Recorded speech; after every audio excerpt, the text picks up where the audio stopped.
Chapter 320. What case? Chen Yu asked impatiently. I think it's about the lady from the He family.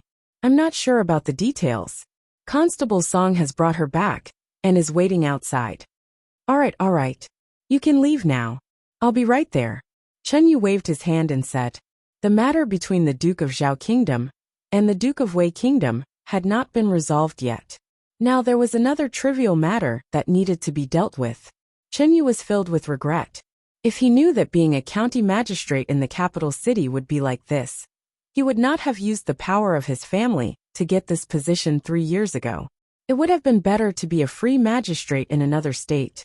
There was no trifling matter at the foot of the emperor. Any ordinary case in the capital city could reach the ears of the emperor.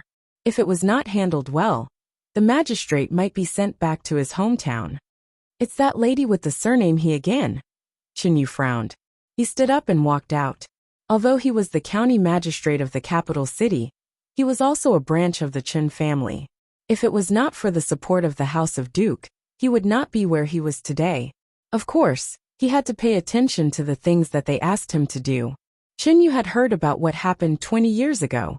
There was a noble family that had a marriage alliance with the House of Duke. Before the wedding, the eldest son of the family eloped with a commoner girl. This caused the House of Duke to lose face and became the laughingstock of the wealthy families in the capital city. The lady from the Chen family never married. Until now, she was still living in the House of Duke.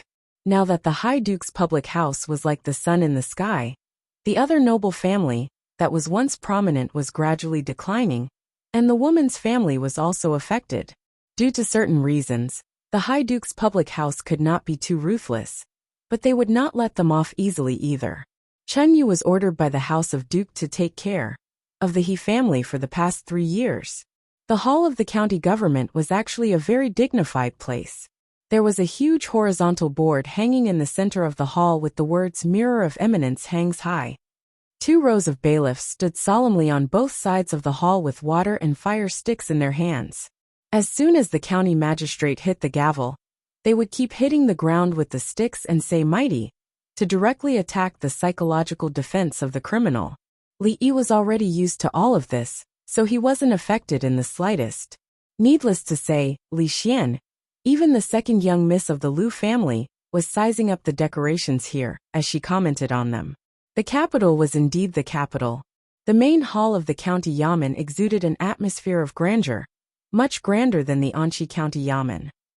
As for the woman and the little girl, they weren't so calm. The woman's face was pale, but she could barely maintain her composure. The little girl tugged at the corner of her mother's clothes, and her big bright eyes were filled with panic. Little sister, what's your name? Li Yi walked to her side, squatted down, and said with a smile, these bastards, if such a little girl is scared, it will probably leave a psychological shadow for the rest of her life. The little girl bit her lips. After a long time she said softly, Duanwu. Duanwu, what a nice name. You treated me to noodles just now.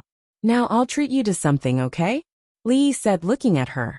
The little girl shook her head, looked at him, and said timidly, to eat noodles, you have to pay for it. Duanwu, what are you talking about? The woman pulled her behind her and hurriedly said to Li Yi, young master, don't listen to her. Hearing this, Li Yi was stunned, and then he laughed. He turned to look at Li Xian and asked, do you have money with you? You forgot to pay for the noodles just now. Of course, Li Xian wouldn't bring money with him. A guard who was perceptive handed him an ingot in time. Mother change. As if influenced by Li Yi, the little girl wasn't as scared as before. She took the ingot and handed it to her mother. She had only seen broken silver before, and she knew that whenever a customer paid with such things, her mother would always get back a lot of copper coins. You're so rude, return the money. When the woman scolded the little girl with a straight face, Li Yi waved his hand and took out a paper bag from his chest. After opening it, he placed it in front of the little girl and said, can I treat you to something now? Inside the paper bag was the candied plums that the little fatty had given him. In exchange, Li Yi had to hide the fact that he was fighting outside. As for the bruises on his face, the official explanation was that he fell down. Of course, this fall had to be very skillful. Ordinary people wouldn't be able to fall like this without 8 to 10 years of martial arts. The little fatty might be gifted. It just depended on whether his parents believed it or not. It had to be said that the little fatty was quite accomplished in the art of eating. The candied plums that he gave to Li Yi were the best of the best. Smelling the fragrance of the candied plums, the little girl swallowed a mouthful of saliva. But she didn't immediately reach out her hand. She looked up at him, and a trace of desire flashed in her eyes.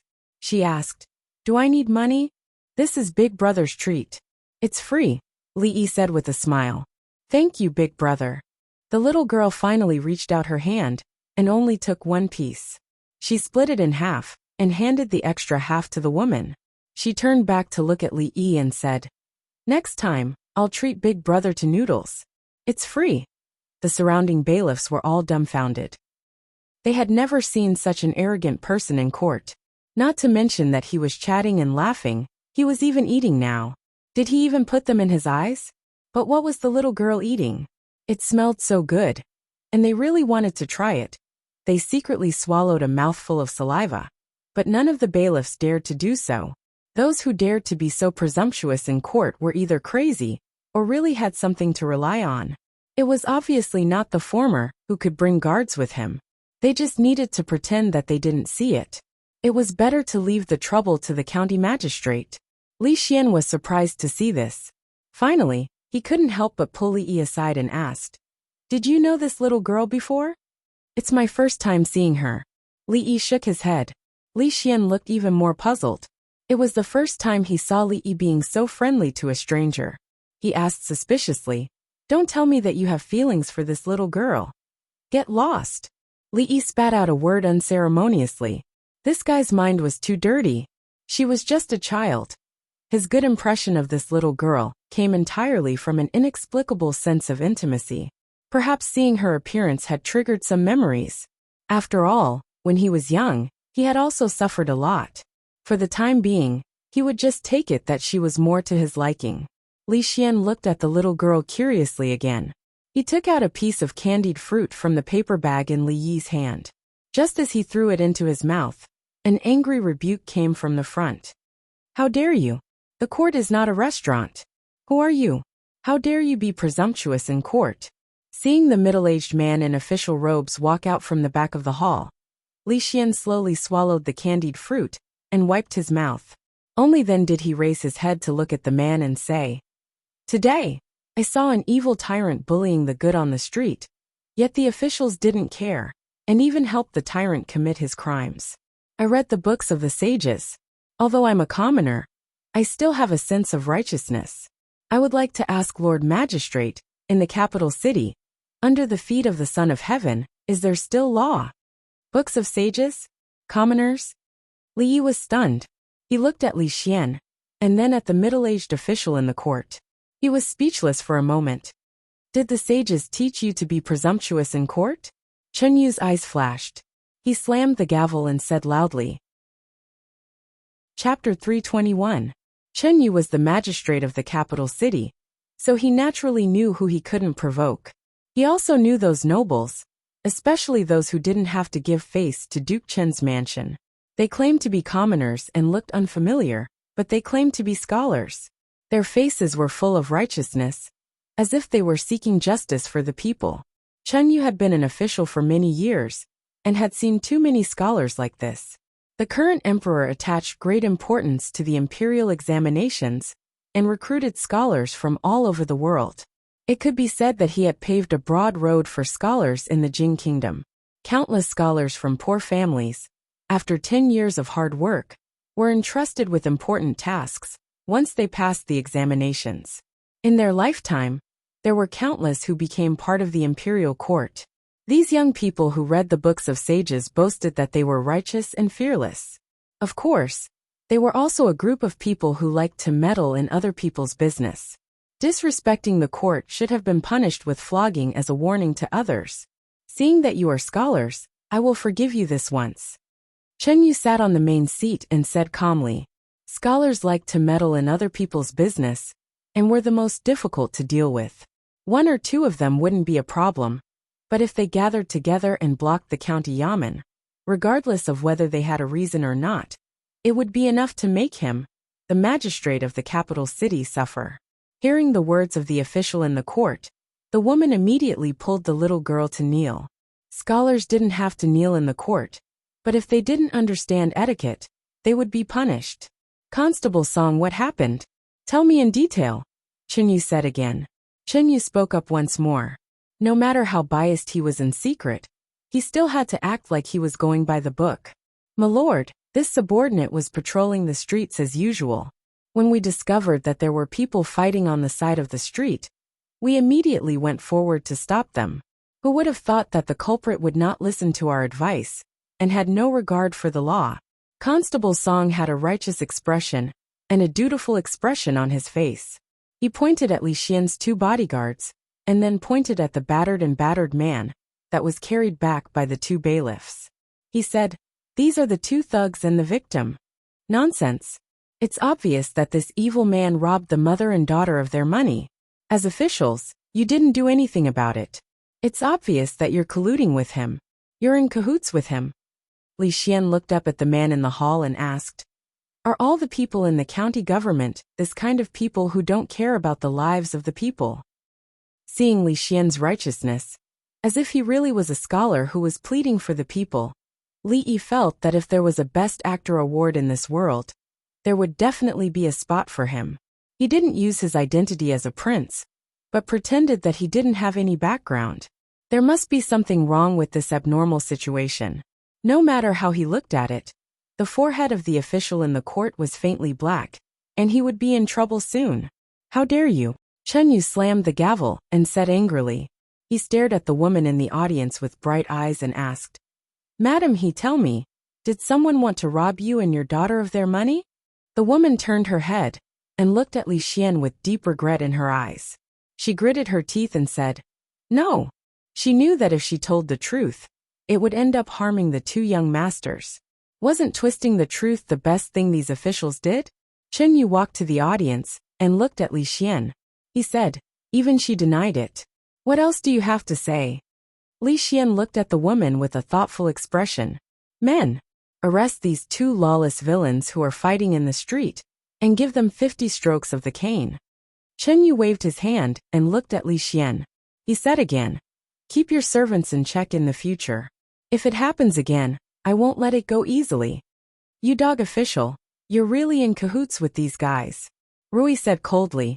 If Li Yi hadn't stopped him, he would have pulled out his sword and cut off the dog official's head. Li looked bitter. He decided not to tell Mississippi Lu those martial arts stories anymore. She didn't learn the good ones, but always learned those messy things. Killing dog officials and eliminating evil officials were the work of the Condor hero. What did it have to do with her, the deadly fairy? Chenyu's face was a little pale. He had been an official for many years, and had never been called a dog official. Before he could lose his temper, a jade waist token appeared in front of him. The supervisory censor of Gyeonggi province. Chenyu was shocked. He looked at the jade token carefully, and his face suddenly changed. The supervision system of the Jing kingdom was mostly inherited from the previous dynasty. The supervisory censor was in charge of supervising the officials, patrolling the counties, and correcting the prisons. Although they were not high-ranking officials, they had a wide range of authority. Princesses, princes, nobles, and officials were all afraid of these censors. Even if Lord Chen did something wrong, these censors could still not give him face, let alone a small capital magistrate. However, when did the supervisory censor of Gyeonggi province change? And he was such a young man? The token that represented his identity could not be fake. Chenyu's face changed, and he said with a smile, "I didn't know you were coming, supervisor. I didn't go out to greet you. Say no more." Li Xian waved his hand impatiently and said, "I'll report what I've seen and heard today to His Majesty. Take care, Your Excellency." The supervisory censor had the right to meet the emperor directly. Chenyu felt his vision go black, and his body swayed a few times. Immediately, a runner came over and supported him in time. Since he was the supervisor, why didn't he say so earlier? He had obviously dug a big hole for him to jump into. If Chenyu knew what the entrapment law enforcement was, he would not have been so careless. Unfortunately, it was all too late now. Seeing that the few people had left the hall, Chen Yu forced himself to stand up straight and said hurriedly, "Prepare the carriage. We're going to Lord Chen's mansion."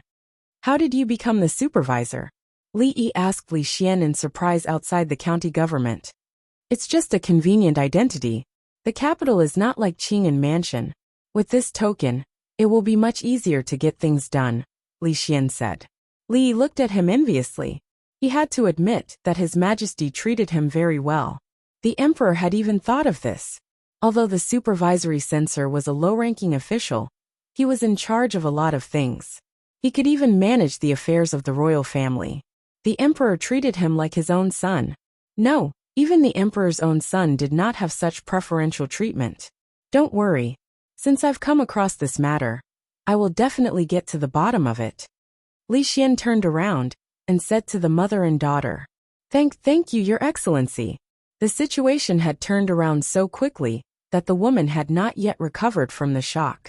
Hearing Li Xian's words, she hurriedly bowed and said, although she did not know who this excellency was, a glimmer of hope was ignited in her heart when he saw that even the county magistrate did not give face to him.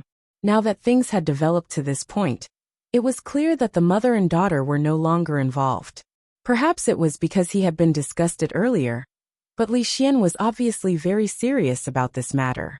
It was better for the county magistrate to clean up his mess. Otherwise, he would not be able to escape this time. Li Yi had rejected the invitation to visit his late son's mansion.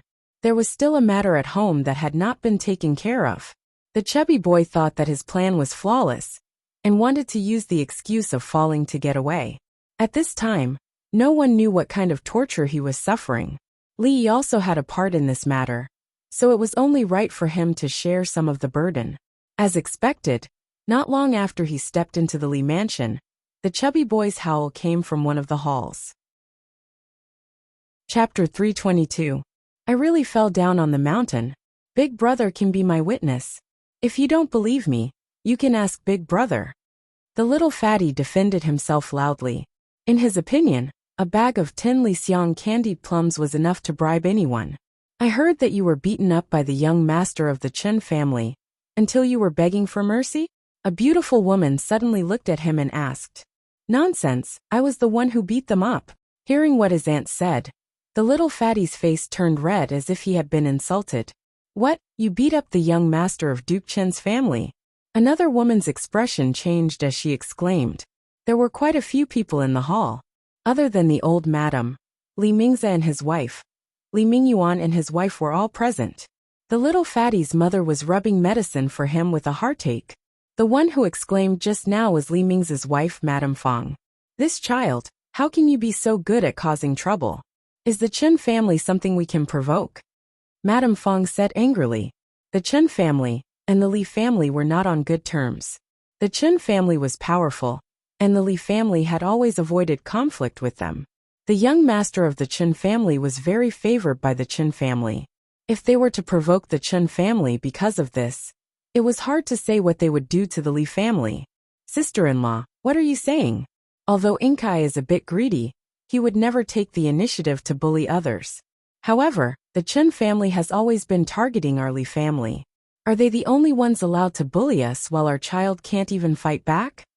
Although Li Mingyuan's wife, Madame Lu, usually kept a low profile like her husband, she naturally wouldn't remain silent when it came to her child. Madame Fang said unhappily, Look, now you're blaming me. The Chen family and the Li family have been friends for generations. Why did it become like this today? Isn't it because... Stop. Li Mingze was the master of the Li family. After he spoke, no one else spoke. Li Wen, how did Inkai and the young master of Duke Chen's family get into conflict? Tell me honestly. Li Mingze pointed at a servant behind the little fatty. The servant glanced at the little fatty and gave him an apologetic look. He didn't dare to disobey the family head's orders, so he could only tell the whole story in full detail. After listening to the cause of the matter, Li Mingze said, although genius was in the right in this matter, he still fought with someone. Prepare a generous gift and send it to the Chen family. As the head of the family, of course, he couldn't let his emotions affect his decisions. The Chen family was like the sun in the sky, still as glorious as ever. The Li family was supported by him alone. If he could avoid offending the Chen family, it would be better not to offend them. There's no need. Although the Li family has declined, we are not a family that can be easily bullied by others. Our Li family has let them down for what happened back then. However, we have already repaid what should be repaid after all these years. The only person we owe is that child from the Chen family. At this time, the old woman who had been silent all this while stood up and said, "This matter was the Chen family who broke the rules first. Inkai didn't do anything wrong, neither did he. This is a matter between children. If the Chen family still cares about their reputation, they won't pursue it. As for Er's friend, it's his first time in the capital. Why would he have a friend here? I met him in Qing'an Prefecture. It was a coincidence that I bumped into him in the capital this time." Li Yi walked in from outside and explained, and Rui are back." The old mistress smiled and said, "If it wasn't for today, Inkai would have been at a disadvantage. We are all family, so we should help each other." The old mistress had lived for a lifetime. From the glory days of the Li family until now, she had seen too many things. She knew the root of a family's longevity. She was actually very satisfied with Li Yi's actions today. Yes. Big Brother's Kung Fu is amazing. You must teach me. The next time I see Chen Xiaotian, I can send him flying with one kick." Seeing Li Yi, the chubby boy was obviously in high spirits. He ran over excitedly and said, the scene he saw on the mountain was still deeply engraved in his mind. Hiss! Before he could finish, he sucked in a breath of cold air in pain. Lady Yin pulled his ear and dragged him back. Lady Fong laughed coldly and said in a strange tone, "Haha, Inkai didn't lose out, but we have offended the Chen family again." That year, Big Brother abandoned the third daughter of the Chen family and ran away, causing the two families to become enemies. Now, Big Brother's family and the Chen family probably have a feud for generations. Knowing that she had always held a grudge against Big Brother's family, Li Mingzi frowned slightly. In front of so many people, he couldn't reprimand her. He turned to look at Li Yi and said, "In a few days, I will think of a way to move around and see if I can transfer you to the capital. However, the capital is not like Qing'an Prefecture. In the future, remember not to be so impulsive." Li Yi could feel that although this second aunt seemed to be dissatisfied with him, he really didn't take it to heart. After all, it wasn't like he hadn't seen second aunt before. He had long been immune to her. However, they had only known each other for a day. But this dignified man in front of him was so protective of him. He really was like an elder in the family, which made him feel slightly touched. As for the transfer, Li Yi didn't say much. Although he was only a small county lieutenant, no one could transfer this position unless the emperor said so. Li Yi felt that it was good to be an idle county lieutenant in Qing'an Prefecture. He could train a few capable subordinates and live a perfect life with only a salary and no work. Wasn't it much easier than working hard in the capital? It would be best if His Majesty had long forgotten about him. This ideal would become reality. Thinking about it, the emperor was very busy. He had to deal with thousands of affairs in the day and thousands of concubines at night. Anyway, he was very busy during the day and night. He was just a small character, so he probably wouldn't care about him. Oh right, it's best to let your friend in the capital leave the capital as soon as possible. If he is found by Duke Chen, I'm afraid it will be very troublesome. Li Mingzi reminded again. In his view, Li Yi's friend naturally wouldn't be someone powerful. He was far from being able to compete with Duke Chen. Li Yi nodded, but he didn't take this matter to heart. Whether Li Xian left the capital was naturally not something he could control. It would be fine if they didn't investigate. If Duke Chen found out about him, who knew who would be in trouble? Investigate, we must find out who they are. In Duke Chen's mansion, a few guards with broken legs were lying in rows outside, wailing in pain. A beautiful woman pointed at the few people in the room and said loudly. She looked at the young boy in her arms with a swollen face and tears in his eyes. She gritted her teeth and said, "The Li family, it's the Li family again. 20 years ago, they made our Chen family lose face. Today, they treat my son like this. I will not let you go. Where is Chen Yu?" Let him handle this matter. He will go to the Li family to seek justice for my son. Beside her, a middle-aged man looked at the guards wailing outside the door. His face was also gloomy. Liqing, other than the Li family, have you found out the identities of the others? The middle-aged man looked at Chen Liqing, who was standing there with his head lowered, and asked calmly. Hearing this, Chen Liqing trembled and immediately said, I only know that there is a person named Li Yi, from Qing'an province. I don't know what relationship he has with the Li family. As for the person who ordered the guards to break one of their legs, I haven't found him yet. The middle-aged man's frown deepened. At this moment, someone walked in quickly and whispered a few words in Chen Liqing's ear. Hearing this, Chen Liqing immediately walked in front of the middle-aged man and said again, I've found out. The young man named Li Yi is the eldest grandson of the Li family who just returned. He is the son of the eldest son Li Minghan, who left the Li family 20 years ago. A few days ago, the Li family had been sending people to search for him. He only arrived in the capital yesterday. Just as Chen Liqing finished speaking, a strange sound came from behind the screen in the hall. The face of the woman behind the screen was pale. She clenched her fists so tightly that her nails dug into her palms. Blood dripped down her palms, but she didn't notice. Chapter 323. What? You're saying? Li Minghan is back. Hearing Chen Liqing's words, the middle-aged man's eyes flashed and his expression darkened. Yes, I heard this from a servant of the Li family. It shouldn't be wrong, Chen Liqing said apprehensively as he looked up at the middle-aged man. Seeing the expression on his uncle's face, he knew that the rumors about the grudge between the Chen and Li family 20 years ago were probably true. The gorgeous woman raised her head and said fiercely, Li Minghan and that bitch still dare to come back. Not just us, but the Li family probably can't tolerate them anymore. Will Li Mingze return the position of family head to him? Even if he's willing, the Li family won't be willing, right? Li Minghan left all those years ago and delayed my little sister for 20 years. Now that he's back, let's settle old and new debts together. The middle-aged man said gloomily. When he said that name, there was an unconcealable disgust on his face. Don't tell my little sister about this for now. Let Chen Yu go directly to the Li family to arrest them.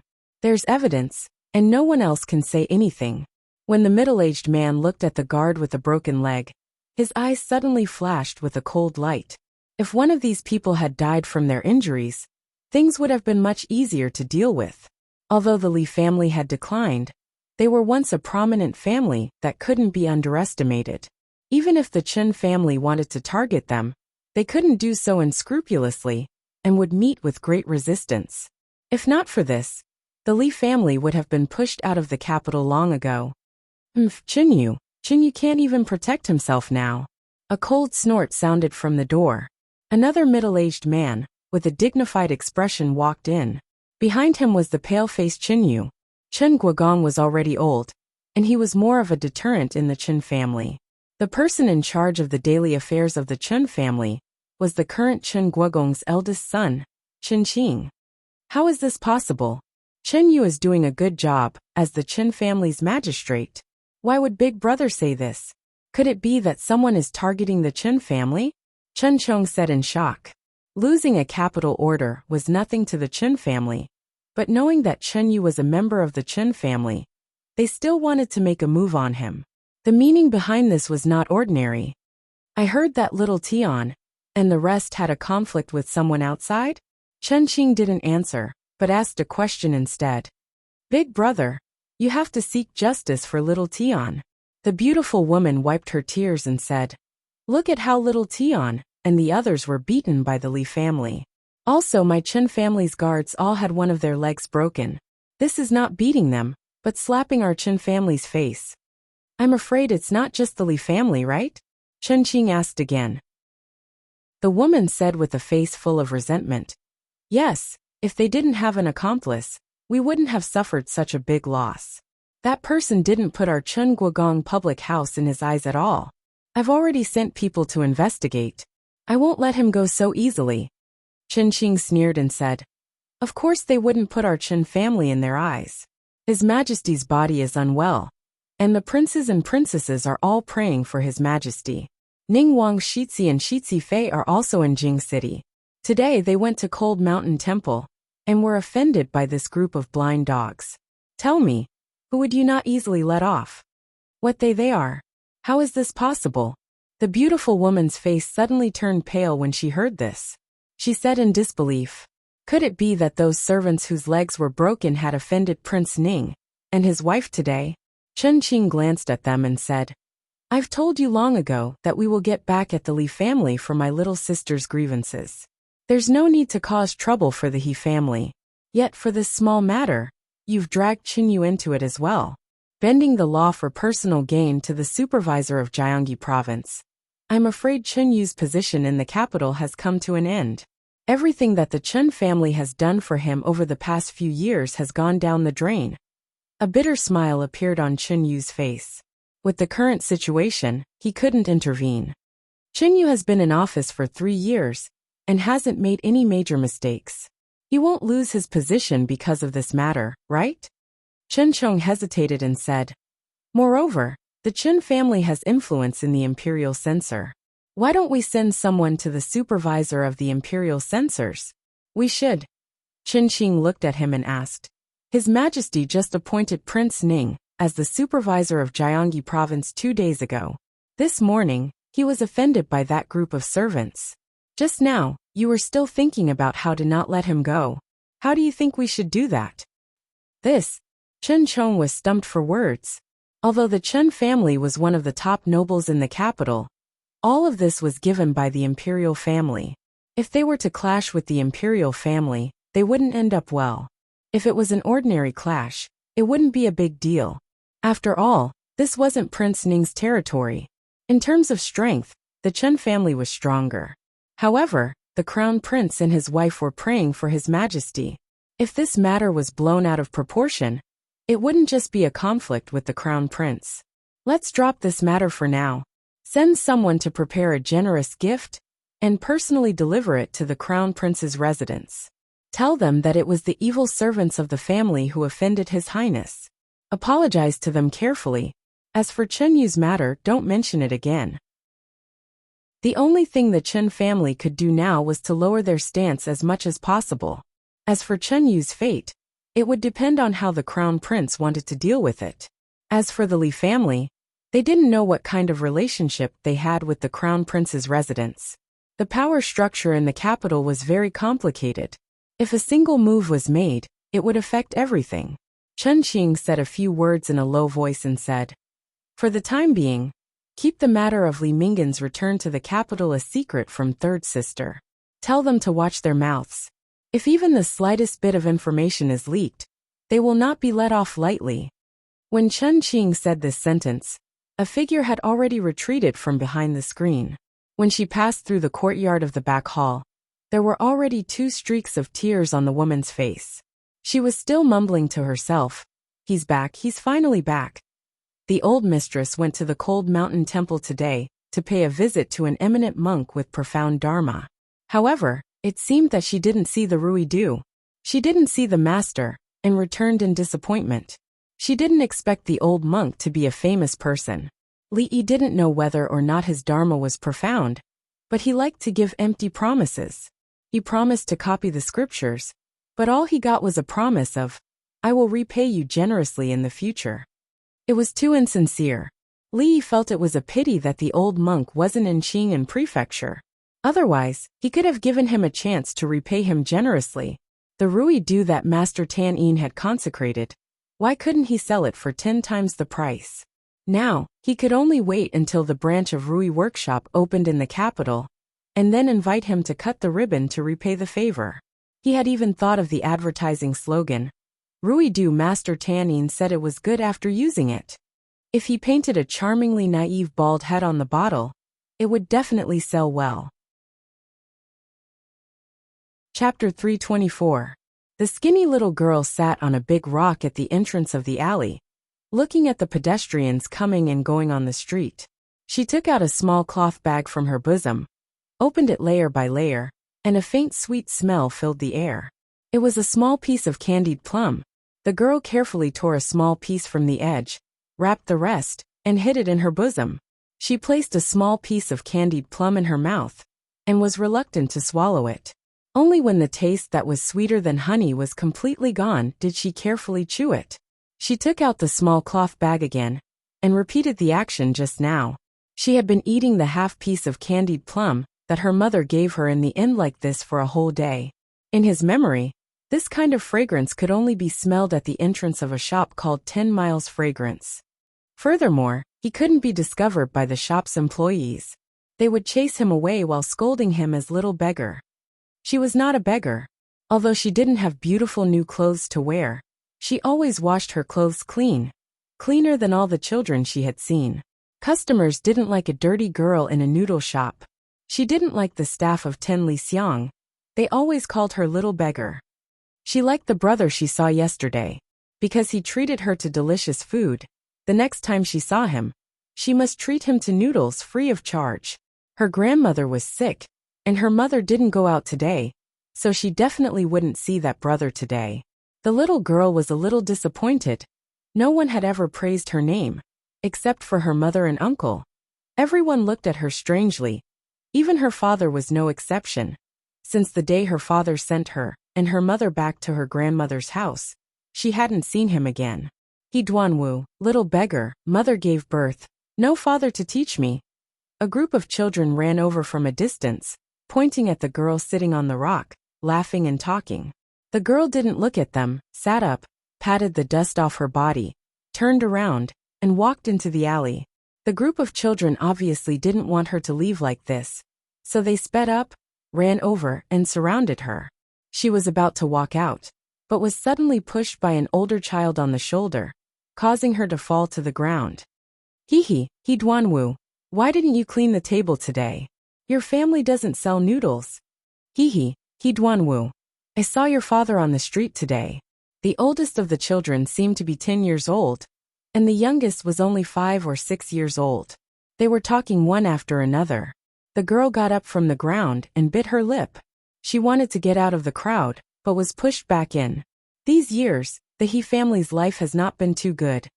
Elderly sighed and said, back then, young master and Miss He left the capital city and embarrassed the house of high dukes.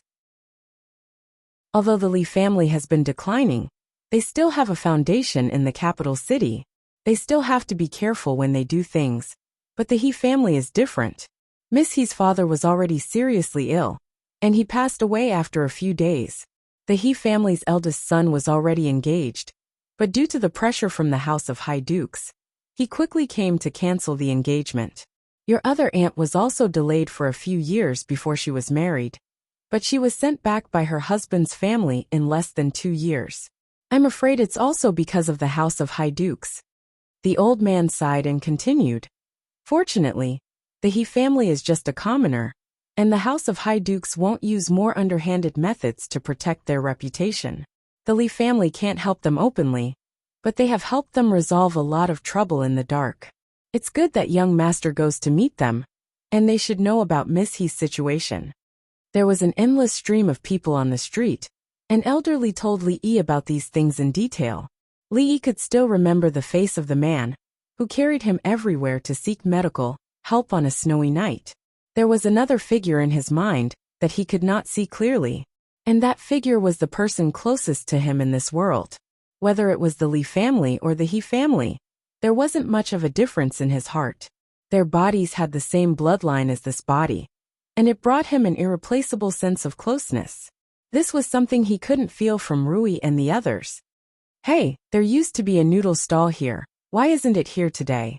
The chubby boy had been anticipating something along the way, and when he reached the corner of the street, he suddenly said in surprise. There was a hint of disappointment in his voice. He had planned to let his big brother see how delicious this noodle stall was, and also ask him to teach him martial arts. Now, it seemed that his wish had been temporarily dashed. Since yesterday, the chubby boy had obviously been pestering him, and this time, he even wanted to follow him out. Hearing his words, Li Yi raised his head and looked around. The place where he ate the noodles yesterday was empty. The woman and the little girl were gone. But thinking about what happened yesterday, it was normal that they didn't come out to set up a stall today. The mother and daughter looked quite pitiful. If possible, Lee wanted to buy the recipe for the noodle stall. Under normal circumstances, a few hundred taels of silver would be enough for a family of 5 to live comfortably for the rest of their lives, even if they ran out of money. One reason was because he really liked the taste of the noodle, and the reason why he was willing to spend several times the price of the noodle recipe was purely because he had an indescribable good impression of the little girl. Young master, the He family is in front. After turning a corner and walking a few dozen steps, Elderly pointed to a deep alley and said, "The He family is in there." Even in the future, even in the most prosperous cities, there would still be old and run-down places, let alone in this era. In the capital, not only did the royal family and various officials and nobles live there were also poor families who could not eat their fill in the inner city of the capital. This was clearly a place similar to the slums. When Li Yi and the other two followed a narrow alley, the road ahead was blocked by a group of children. The alley was already narrow, and with 7 or 8 children surrounding it, there was no way to get through. "Little beggar, your father doesn't want you anymore. What's that in your hand? Let us see. Let go. If you don't let go, I'll beat you. What are you doing?" Seeing a young girl being pushed and shoved by them, Li quickly walked over and yelled, "Come on, come on, come on." Seeing that someone had arrived, the naughty brats immediately scattered. The girl picked up a cloth bag from the ground. It had been accidentally dropped by them in the process of fighting over it. She patted the dust off it and carefully kept it in her bosom. Then, she raised her head to look at the figure walking over, and her small face couldn't help but be slightly startled. Li walked over and gently patted the dust off her body and asked, "Duan Wu, why are you here? Where's your mother?" "My family lives here, and my mother is at home brewing medicine for my grandmother." Seeing that big brother again, the little girl raised her head and said with a smile. With that, she suddenly tilted her head and watched as the little fatty stuffed a fragrant pastry into his mouth. The little fatty blushed under her gaze and handed over the paper bag in his hand and asked, "Do you want to eat?" "Duan Wu?" As if remembering something, Li suddenly looked at her and asked, "What's your surname?" "My surname is He Duan Wu." The little girl raised her head and looked at him with her large, bright eyes as she spoke in a small voice. Chapter 325. "Mother, get up and drink your medicine." The woman in the coarse dress brought in a bowl of black medicine and walked to the bedside. She spoke softly to the old woman lying on the bed. Cough, cough.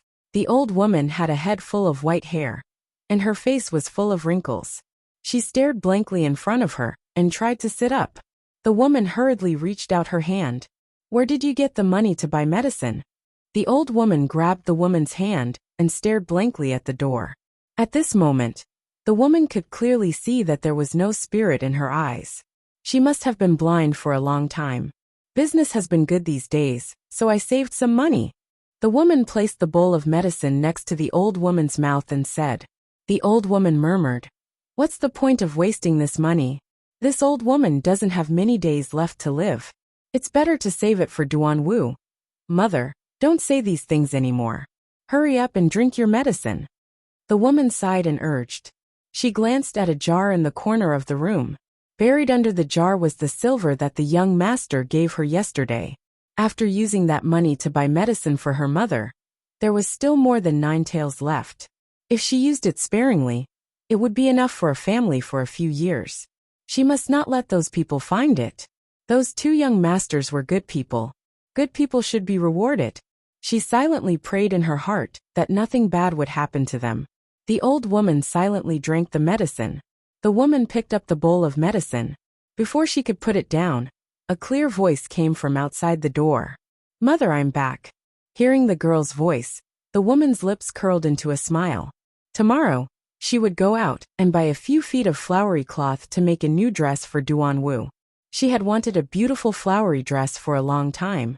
The little girl happily jumped into the room and stuffed a white thing into the woman's mouth. She happily asked, "Mother, is it sweet?" Before she could react, a few figures walked in from outside the door. The woman's expression changed and hurriedly protected the little girl behind her. Could it be that those people had come again? The first thing that came into view was an old face. The woman was slightly startled, and the vigilant expression on her face disappeared. All these years, every time they encountered a problem that they couldn't solve, this old man would appear. Although they had never talked to each other, she could roughly guess his origins. When another familiar face appeared before her eyes, she stood up immediately. Did someone come? The old woman couldn't see, but she could feel that there was an outsider in the house. From the looks of it, it didn't seem to be those villains who often came. Her son worked during the day, and only came back at night. She felt strange in her heart. How many years had it been since outsiders came to this house?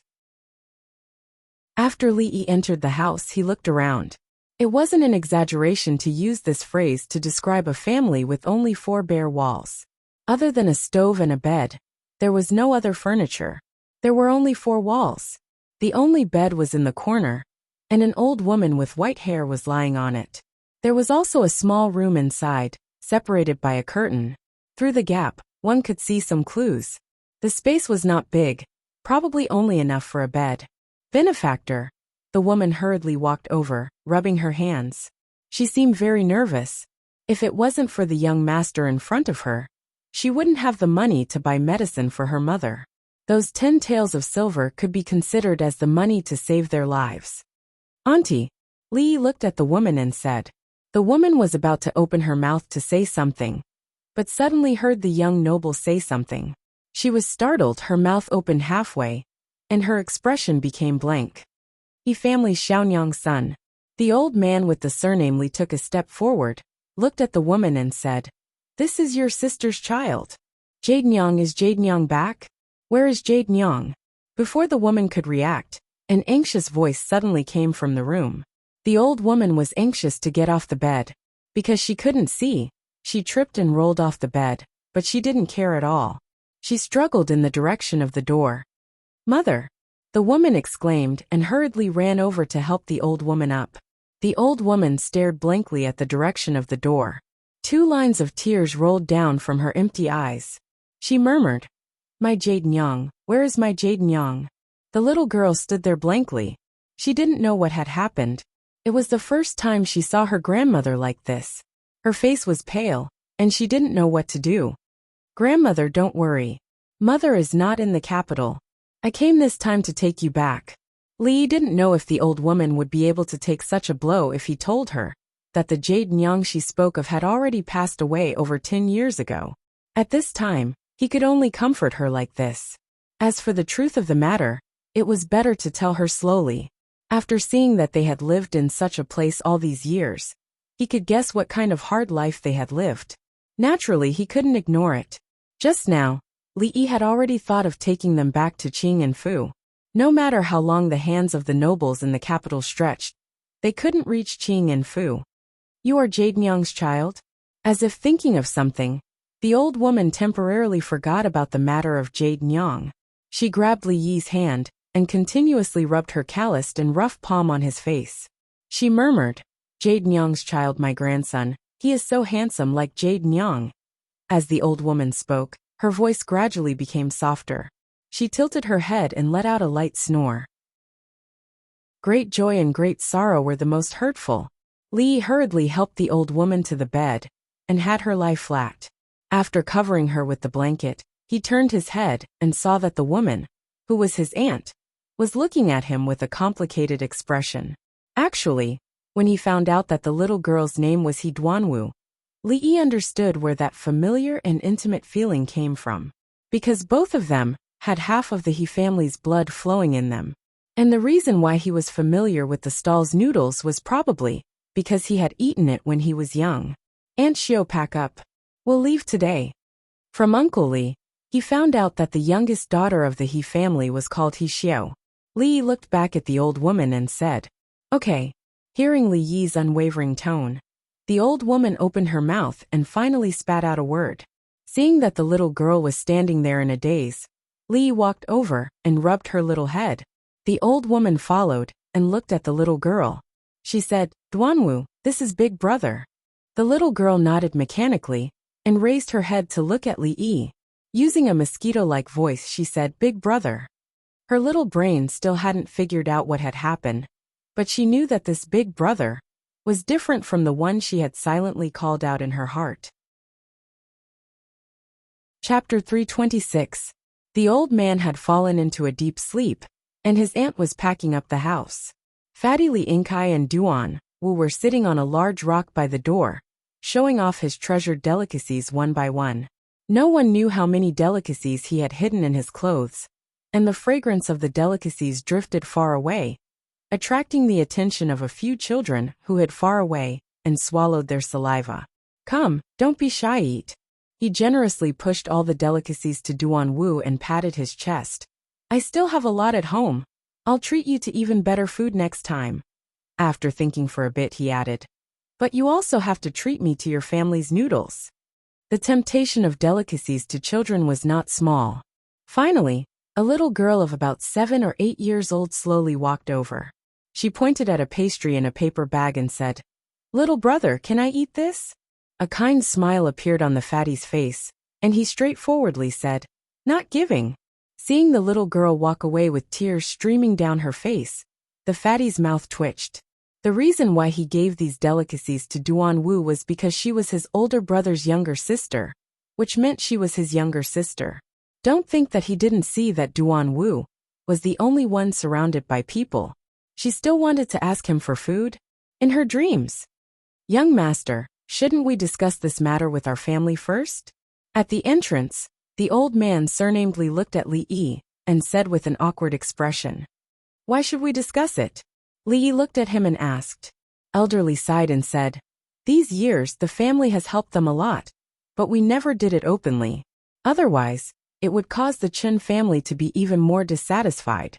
Once they get serious, the He family will face even more trouble. If young master wants to bring them home, it is not impossible, but you should at least discuss it with the old madam or the second master. There are many people in the Li family who are still brooding over what happened in the past. If young master doesn't say anything, you will meet with a lot of resistance." Hearing this, Li Yi shook his head and said, "I'm not going to bring them back to the Li family." When the old man heard this, he was stunned. Just as he was about to ask, Li Yi had already ordered the Li family guards to look for a palanquin on the street. As for the other guards, they walked into the alley and stood guard here. "What's going on with the He family? I don't know. Why are there so many people? Is someone here to cause trouble again? Their family has always been very strange. Who knows what happened? But looking at them, are they moving? So what if they moved? I heard that the He family offended a powerful official in the capital. Didn't you see how they survived all these years?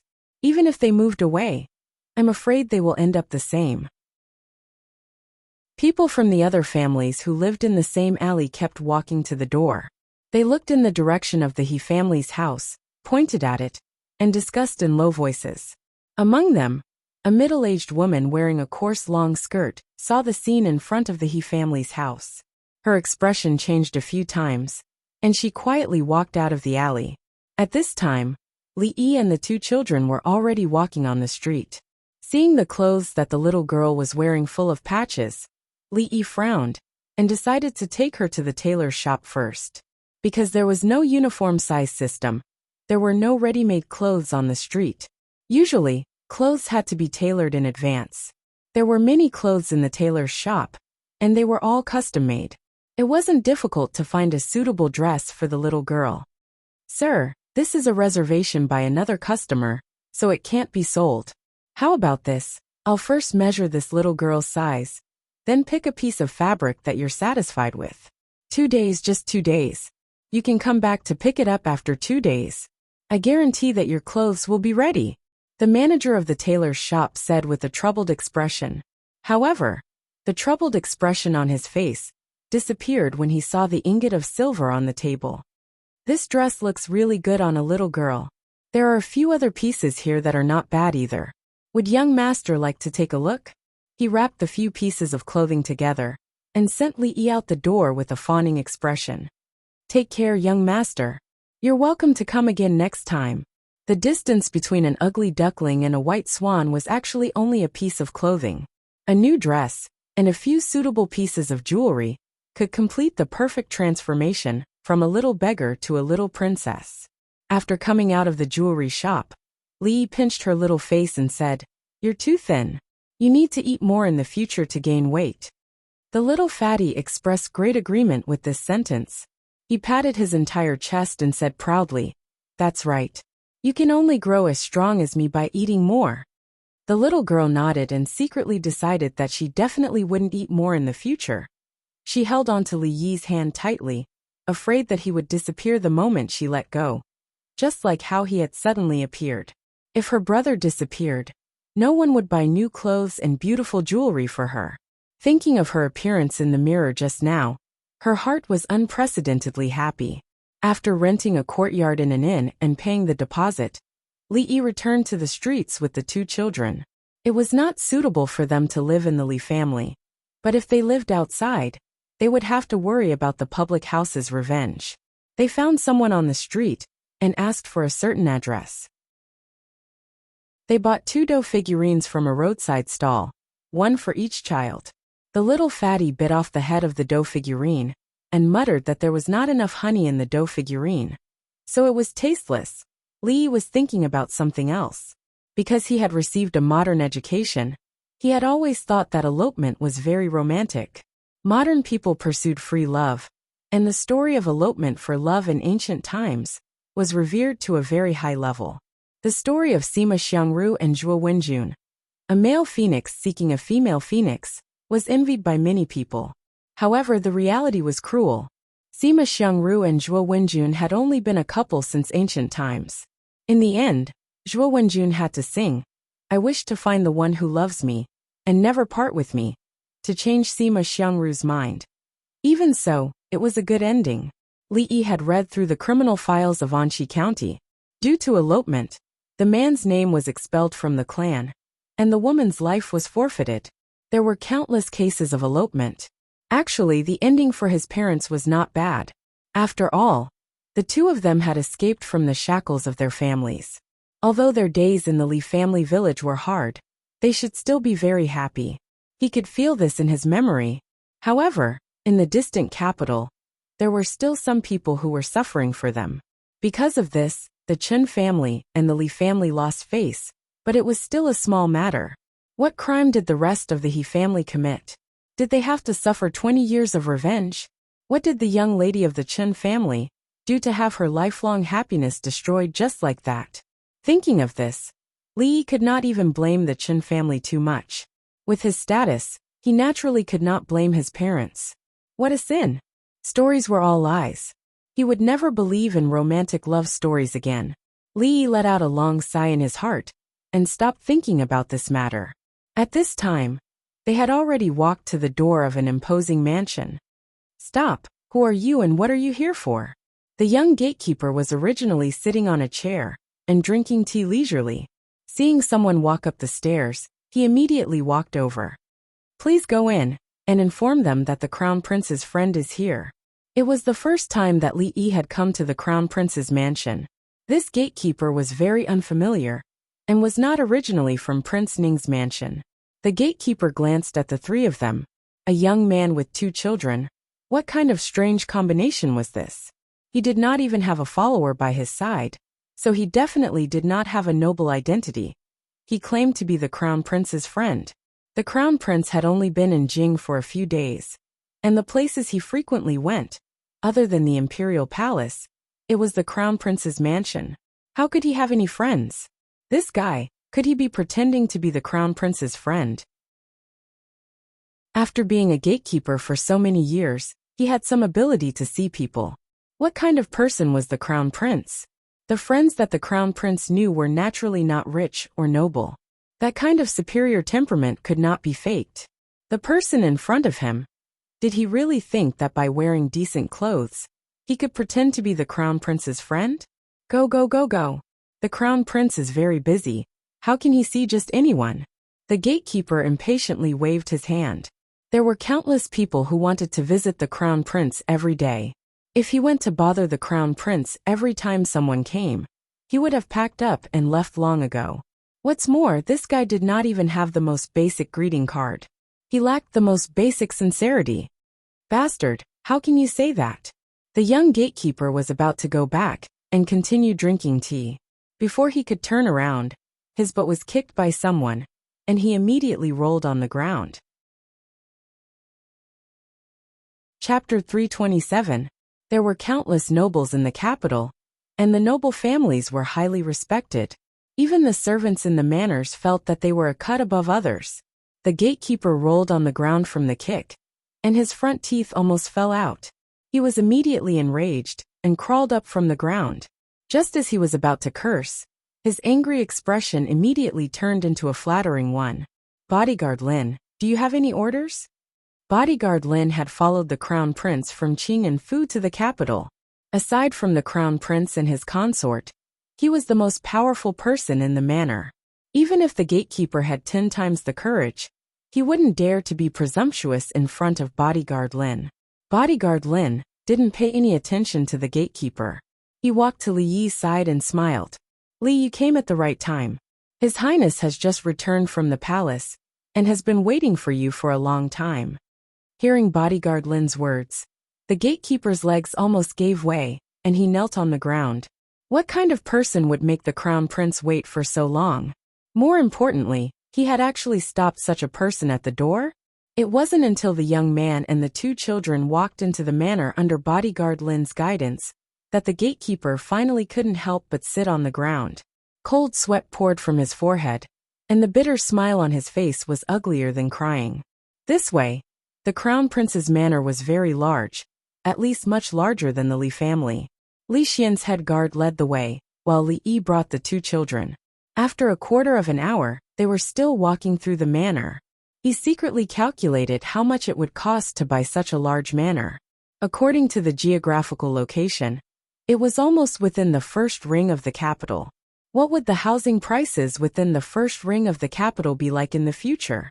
If there really was such a large piece of land, the 18 generations of his descendants wouldn't have to worry about it. Little Fatty, who had always been bold, stopped talking after entering the crown prince's residence. After all, the environment he grew up in was not ordinary, so he naturally had more experience. He knew that the people who could live in such a place were much more powerful than the Li family. As for the little girl, Duan Wu, she held on to Li Yi's hand and looked around curiously. However, she felt that this place was really, really big. Her feet were a bit sore from walking, but she still hadn't walked out. The place they were moving to wasn't as big as this. On the grassy slope behind the crown prince's residence, the young guard carried a huge kite on his back. After a run-up, he rushed down the slope. Gradually, the tips of his feet began to leave the ground, and his entire body slowly rose into the air. When he was 2 zhang above the ground, he swung his arms and tilted his body, and the huge kite also tilted at an angle. Like a large bird, it began to hover in the air, attracting the cheers of the guards on the grassy slope. Patter! The fatty stared blankly at the scene. The pastry he had just taken out fell to the ground. His eyes were filled with fear as he pointed at the guard in the sky and shouted, He's flying." The little girl also widened her eyes and opened her mouth slightly, unable to say a word. It was as if the 2 children had seen a whole new world. They stood there in a daze, unable to move their feet. Li Yi had no choice but to walk over alone. "How is it?" Li Xian had a proud look on his face. He realized that not only could this thing prevent people from getting hurt when they jumped down from a high place, but it could also allow them to make a turn in the air with just a small change in angle. In his opinion, this was no different from a bird flying. Even the guards of the prince's residence didn't dare to jump down from a cliff that was dozens of zhang high. This kind of difficult operation was not something that a pig or a dog could do. When he developed the thing that could be carried on his back and jumped off the cliff, these guards would be able to charge higher into the sky. To be able to do this to this extent is already very good. Li nodded and said, it was a tragedy for Li Xian to be born in this era, where science had not yet sprouted. If he was born a few hundred years later, perhaps the people who invented the airplane would be the Li brothers. So humans can really fly in the sky. If they can fly even higher, won't they really be no different from birds? Li Xian murmured, if they can fly even higher, then there will no longer be a need for mounted scouts on the battlefield. and there will no longer be any ambushes. The distribution of the enemy's forces, the amount of provisions, and the terrain of the battle will be clear at a glance from the sky. Li Yi patted Li Xian's shoulder and said, "How is it? Do you feel that the responsibility on your shoulders has suddenly become heavier?" Li Xian curled his lips indifferently and said, "I just want to see them fly. As for how Uncle Huang wants to use them, that's his business." The guards in the sky were flying lower and lower. There were guards on the ground specifically recording the time and height of their flight. When Li Xian walked over, he suddenly froze and pointed at the little girl not far away. He turned to look at Li Yi and asked, "Why is she here? You can't really. She's still a child." Li Yi resisted the urge to say scram. He calmed himself down and said, "That's my younger sister. The lady boss who sold noodles yesterday is my aunt." Li Xian took a long time to understand the ins and outs of the matter. He asked, "You came to borrow people from me to protect their safety?" Li Yi nodded. "That's good." If Marquis Chen's mansion wants to deal with ordinary families, there are indeed many ways. You can use the guards of Crown Prince's mansion as you wish. They're all carefully selected by my father. With them around, there shouldn't be any problems. Li Xian added, "Also, the man we met at the county office yesterday is the capital magistrate Chen Yu. He's also from the Chen family. I think the Chen family is behind him to make things difficult for the mother and son.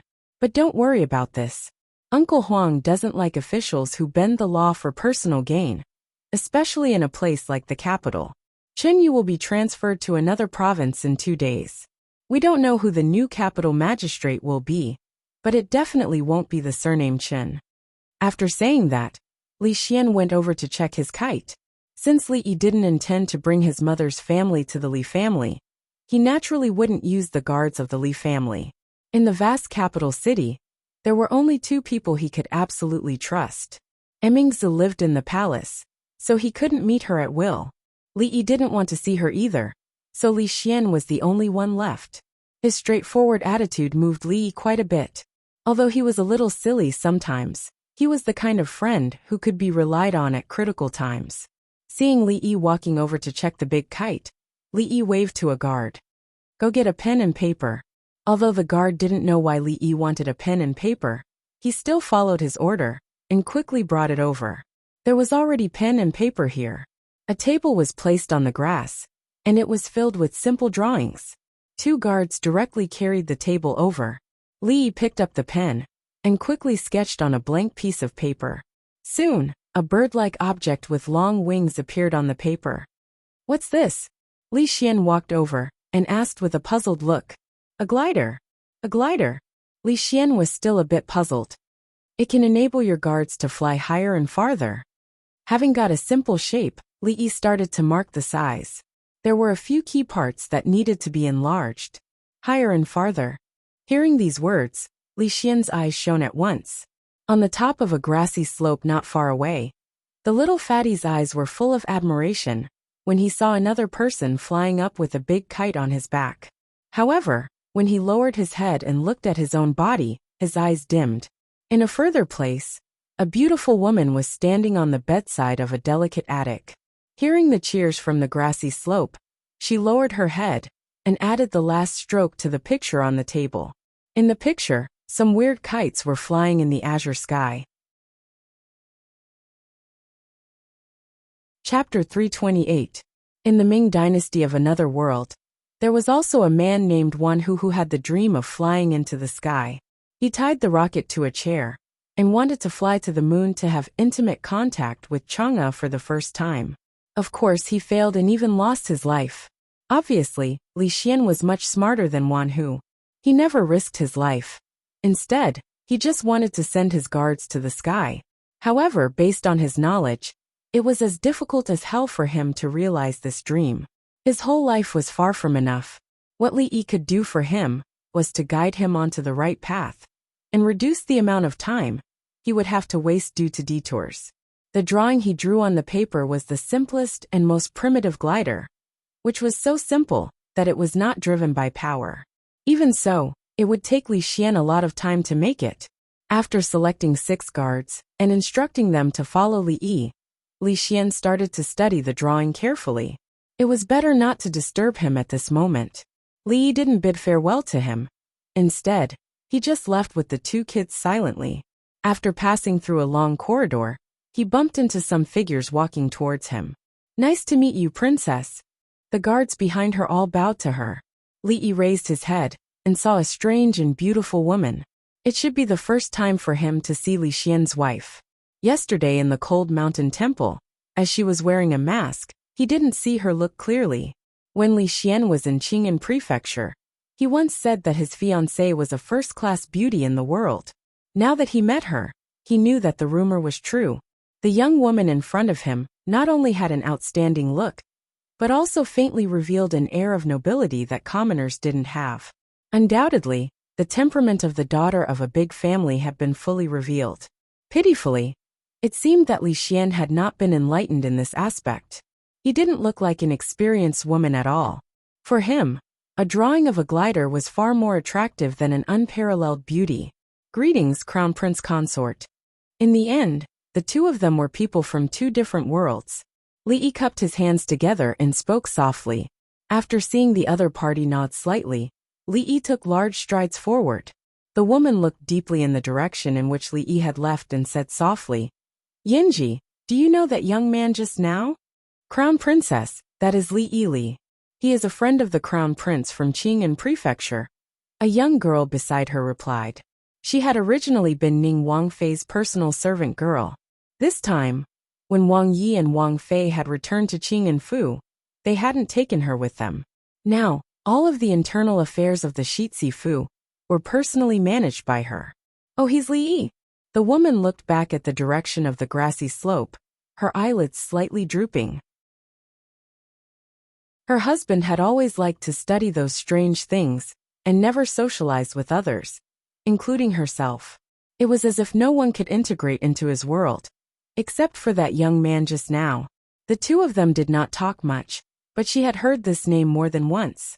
In this world, there should only be one person who could pat her husband's shoulder, right? She was really curious, what kind of person was he? Or rather, what kind of person was her husband? Li quickly forgot about Li Xian's beautiful crown princess. He still had many things to do. For example, bringing his aunt and grandmother to the inn's small courtyard.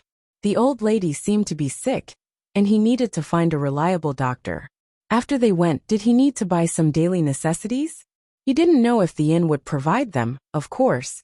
The most important thing was how he could explain to the old lady about his deceased mother. He had hoped for her for 20 years, but found out that his daughter had already passed away 10 years ago. It was said that the white-haired person had to send off the black-haired person, but what was even more tragic was that the white-haired person didn't even have the chance to send off the black-haired person. The old lady was already very pitiful. If she suffered such a blow again, it was hard to say if she could survive. But the truth couldn't be hidden. Li couldn't think of a good way along the way.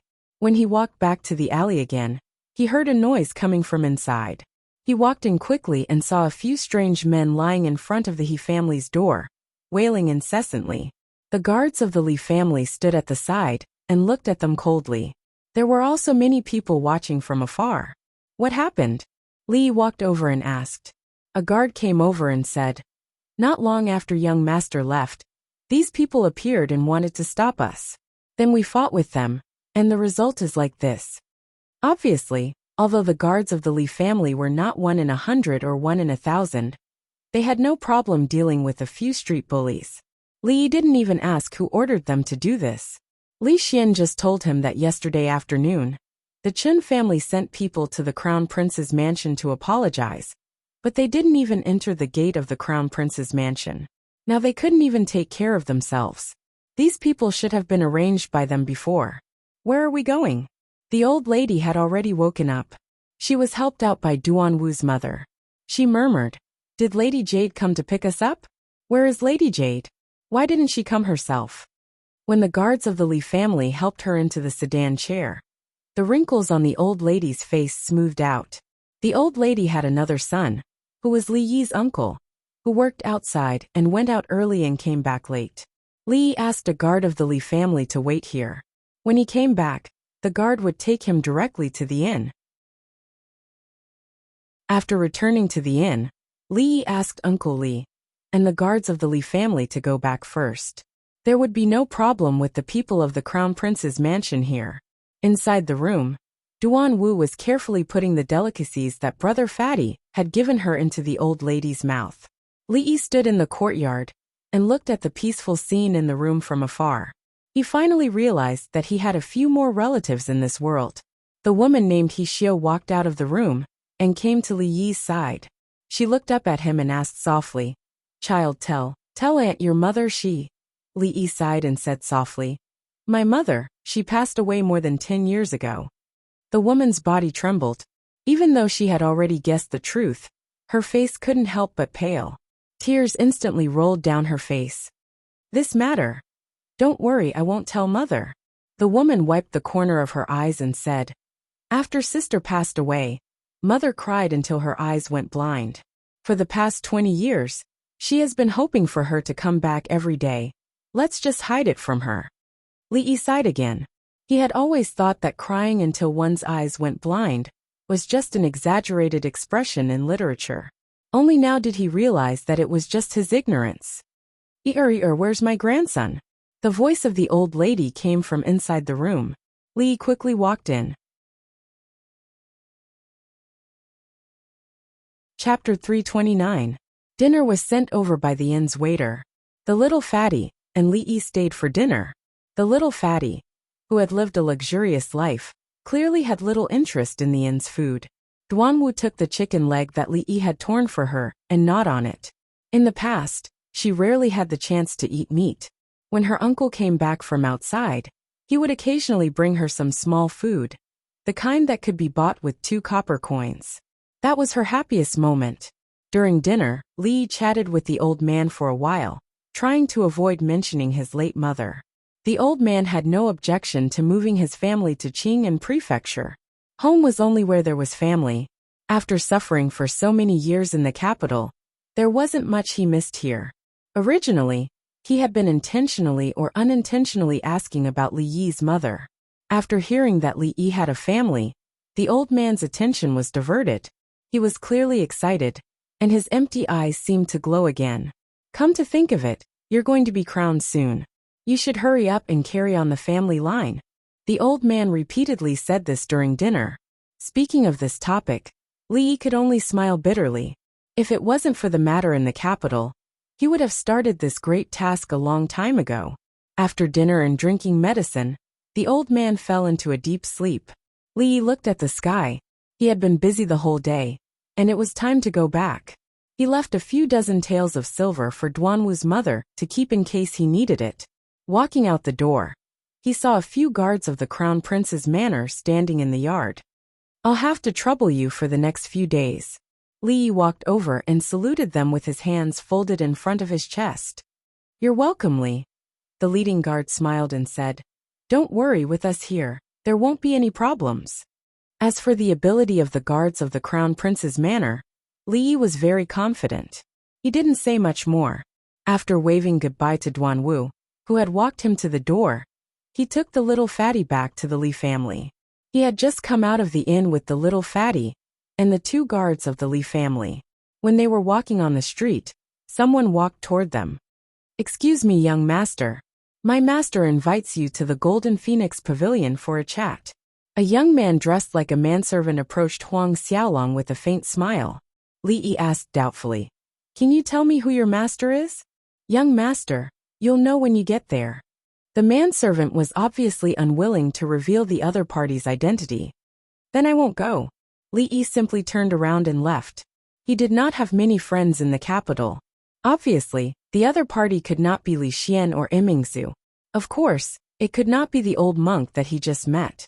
Since they weren't even friends, what was the point of chatting? The manservant didn't expect Li Yi to refuse so straightforwardly. He was a little anxious as he stepped forward and said, "Young master, please wait." The 2 guards of the Li family stood on either side of Li Yi.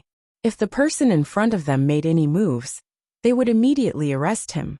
"Young master, my master does not have any ill intentions." The manservant quickly explained, He took out an item from his sleeve and said, "Please take a look at this." Li took a step back vigilantly. What if the thing this fellow took out from his sleeve was the pear blossom storm needle, or the flying goose arrow? And he was caught off guard. Wouldn't he die a wrongful death? Fortunately, the manservant didn't have such thoughts. The thing he took out was a handkerchief. The handkerchief looked old. The corners were slightly yellowed, and 2 mandarin ducks were embroidered on the handkerchief.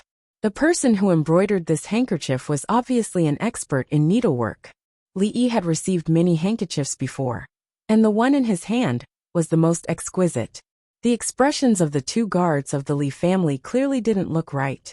They looked at Li Yi with admiration and envy. A woman giving a man a handkerchief, what else could it mean? Now she even dared to invite him. What was this young master waiting for? They didn't expect that he had only been in the capital for 2 short days, and a woman had fallen in love with him. It seemed that they had greatly underestimated this young master, who had just returned to the Li family. The confusion on Li Yi's face deepened. If this was in Qing'an Prefecture, it wouldn't be strange at all. But this was the capital. How could someone know him?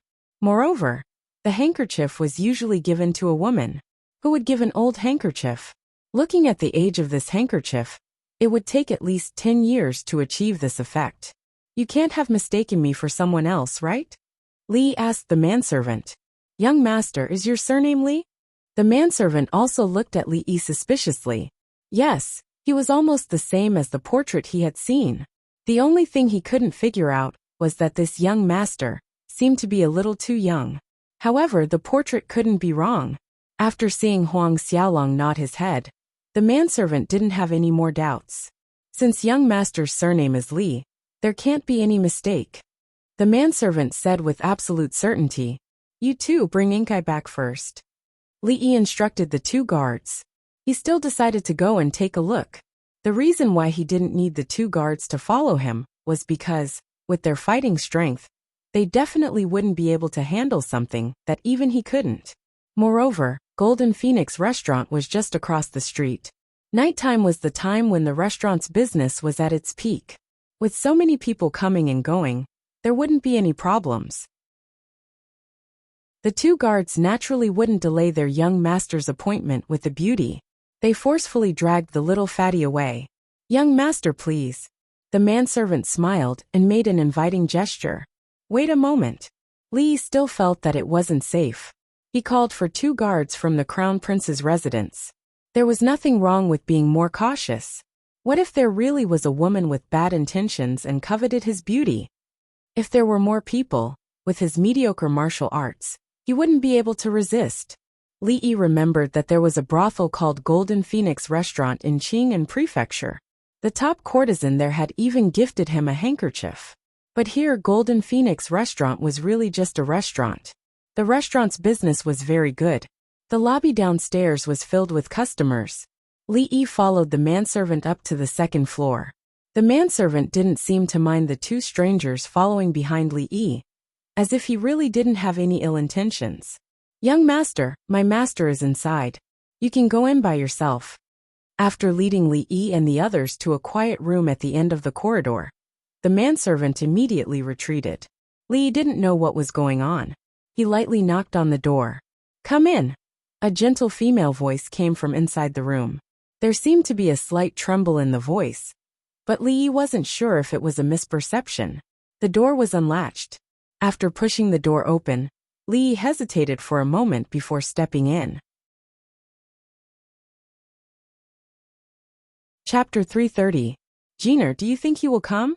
The lady who was drawing her eyebrows in front of the bronze mirror seemed to be talking to herself.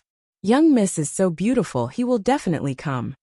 A young maid who was about 15 or 16 years old stood beside her, and immediately said, looking at the lady in front of her, even she could not help but show a trace of envy on her face. If she could maintain her youthful appearance like Miss 20 years later, how great would that be? Beautiful. The lady in the bronze mirror had picturesque eyebrows and a dignified appearance. She looked to be in her 20s, but there was a trace of crow's feet at the corner of her eyes that could not be erased. How could there not be some traces left after 20 years? Even if she was a budding young girl, She should have long become a married woman, in people's mouths now. He rejected me once 20 years ago. Is he going to reject me again today? The lady looked at the sky outside the window, with a trace of pain in her eyes, and murmured. The young girl did not know what to say at that moment. She whispered, "Miss, the food is getting cold. Do you want me to heat it up?" When the young girl walked to the table, there was a knock on the door. The lady suddenly stood up and looked outside through the gauze curtain. "Come in." She suppressed the excitement in her heart and said with a trembling voice. Li still could not think of anyone else he knew in the capital apart from Her Royal Highness. Moreover, it was a woman who would give him a handkerchief. Of course, it was not from Her Royal Highness. If it was her, Li would definitely run away with Rui in the night. There would be no need to miss old Madame's birthday. Anyone who dared to accept Her Royal Highness's handkerchief as a token of love must be tired of living. There was a table in the middle of the room, with a few dishes on it. Opposite the curtain, there were two indistinct figures. The curtain was lifted, and a young girl about 15 or 16 years old walked out quickly. Before Li could open his mouth to ask, another voice came from inside. "You're finally willing to see me?" This time, Li heard it clearly. The voice was indeed trembling. At the same time, he was sure that the manservant had found the wrong person. The voice was unfamiliar, and more importantly, the sentence contained all sorts of complicated emotions. It was definitely not directed at him. Li placed the handkerchief on the table.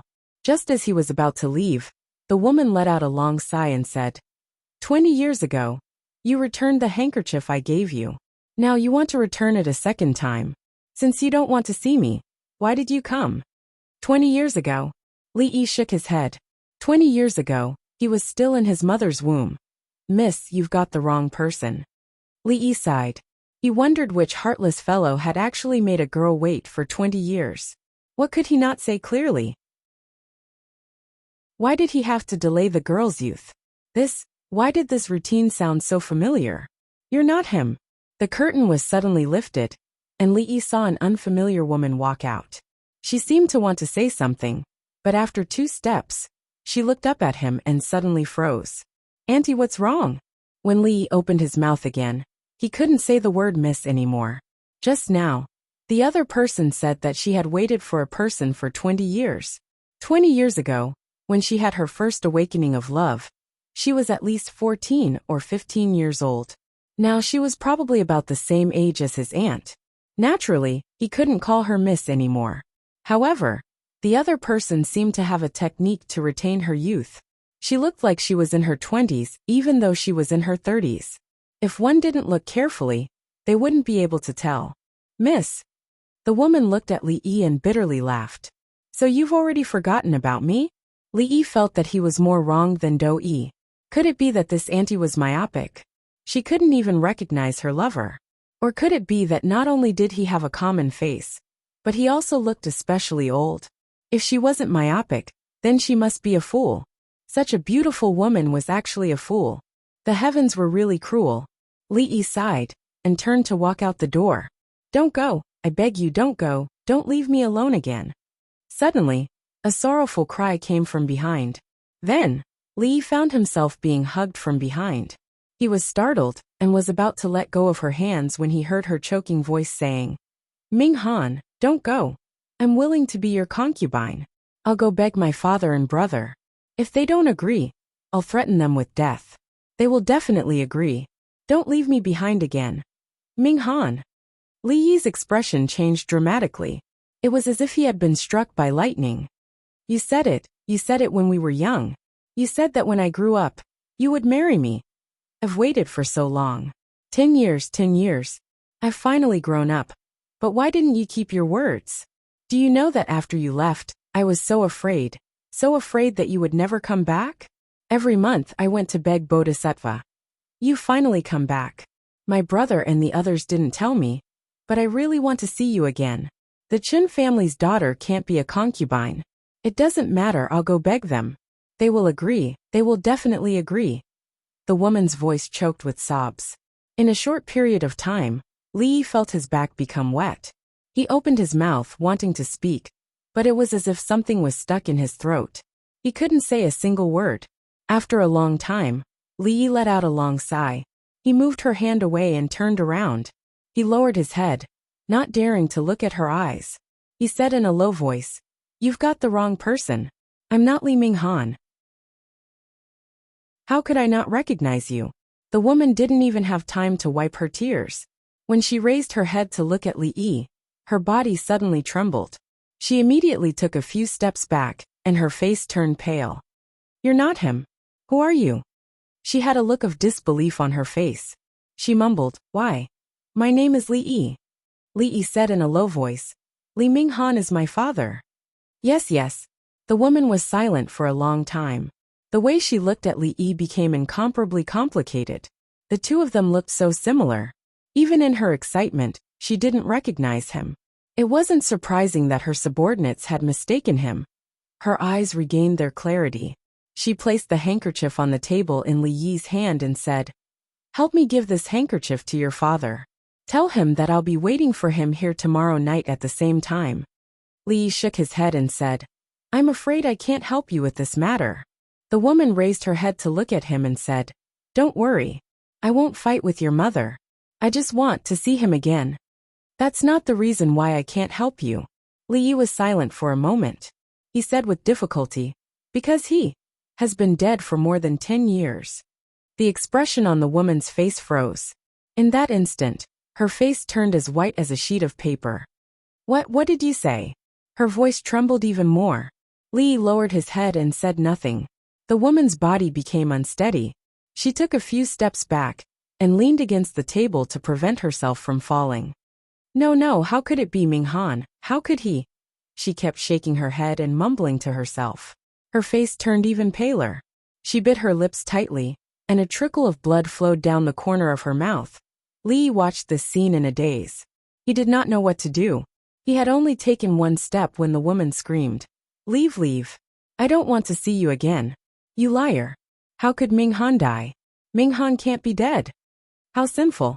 Li Yi's heart sank as he looked at the woman who had gone mad. Li Yi did not know how he walked back to the Li family. He ignored the servants' greetings. The little fatty wanted to disturb him, but was locked outside the door.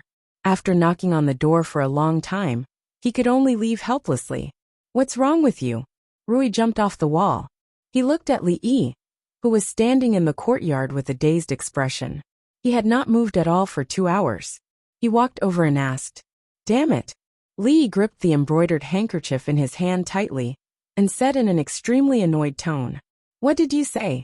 Lu Rui suddenly raised his head and stared at him in an unfriendly manner. Chapter 331. I was abandoned on the day of my wedding. I've waited for 20 years, and now I'm still willing to be that bastard's concubine? Lu Rui asked angrily. Li nodded helplessly. He even betrayed such an infatuated woman. Who is that bastard, and where is he now? Second Miss Lu's eyes were wide open, and her eyebrows were vertical. One of her hands was already on the hilt of her sword. She looked like she was going to draw her sword in anger in the next moment, and take the life of that fickle lover and heartless man.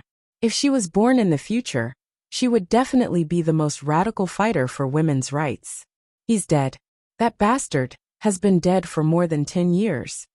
Li looked at her and said slowly, "Come to think of it, you should call that bastard uncle." "Why?" Lu Rui turned around and looked at him. "Because he's my father." Mississippi Lu clenched her fists tightly, and a frustrated expression appeared on her pretty face. She finally understood how Li felt just now. After a long time, she exhaled and said angrily, "Mother ****. Lu Rui." Li turned around and looked at her. "You said something vulgar just now. If you can say it, why can't I?" Mississippi Lu said nonchalantly, "But you're a woman. So what if I'm a woman? Do you look down on women? A woman who says vulgar words can't get married. You have to get married. I don't want to support you for the rest of your life." Mississippi Lu's chest was heaving up and down, and her eyes were squinting. Even her breathing was getting faster. After a while, her breathing became steady, and she cracked her knuckles. She said calmly, "I suddenly remembered that I haven't tested your martial arts cultivation for a long time." A gust of wind and rain. The grass in the courtyard was very soft, and because it was cleaned every day, it was unusually clean. It was quite comfortable to lie on, but the ground was a little cold and a little painful. Li rubbed his chest and buttocks. These were the two areas that Lu Rui had focused on. From the looks of it, she had indeed neglected her martial arts training. In the past, she could last a few more seconds without using her hands. After venting her anger, second Miss Lu flew over the wall. Li lay on the grass and looked at the moon. He took out the handkerchief from his pocket.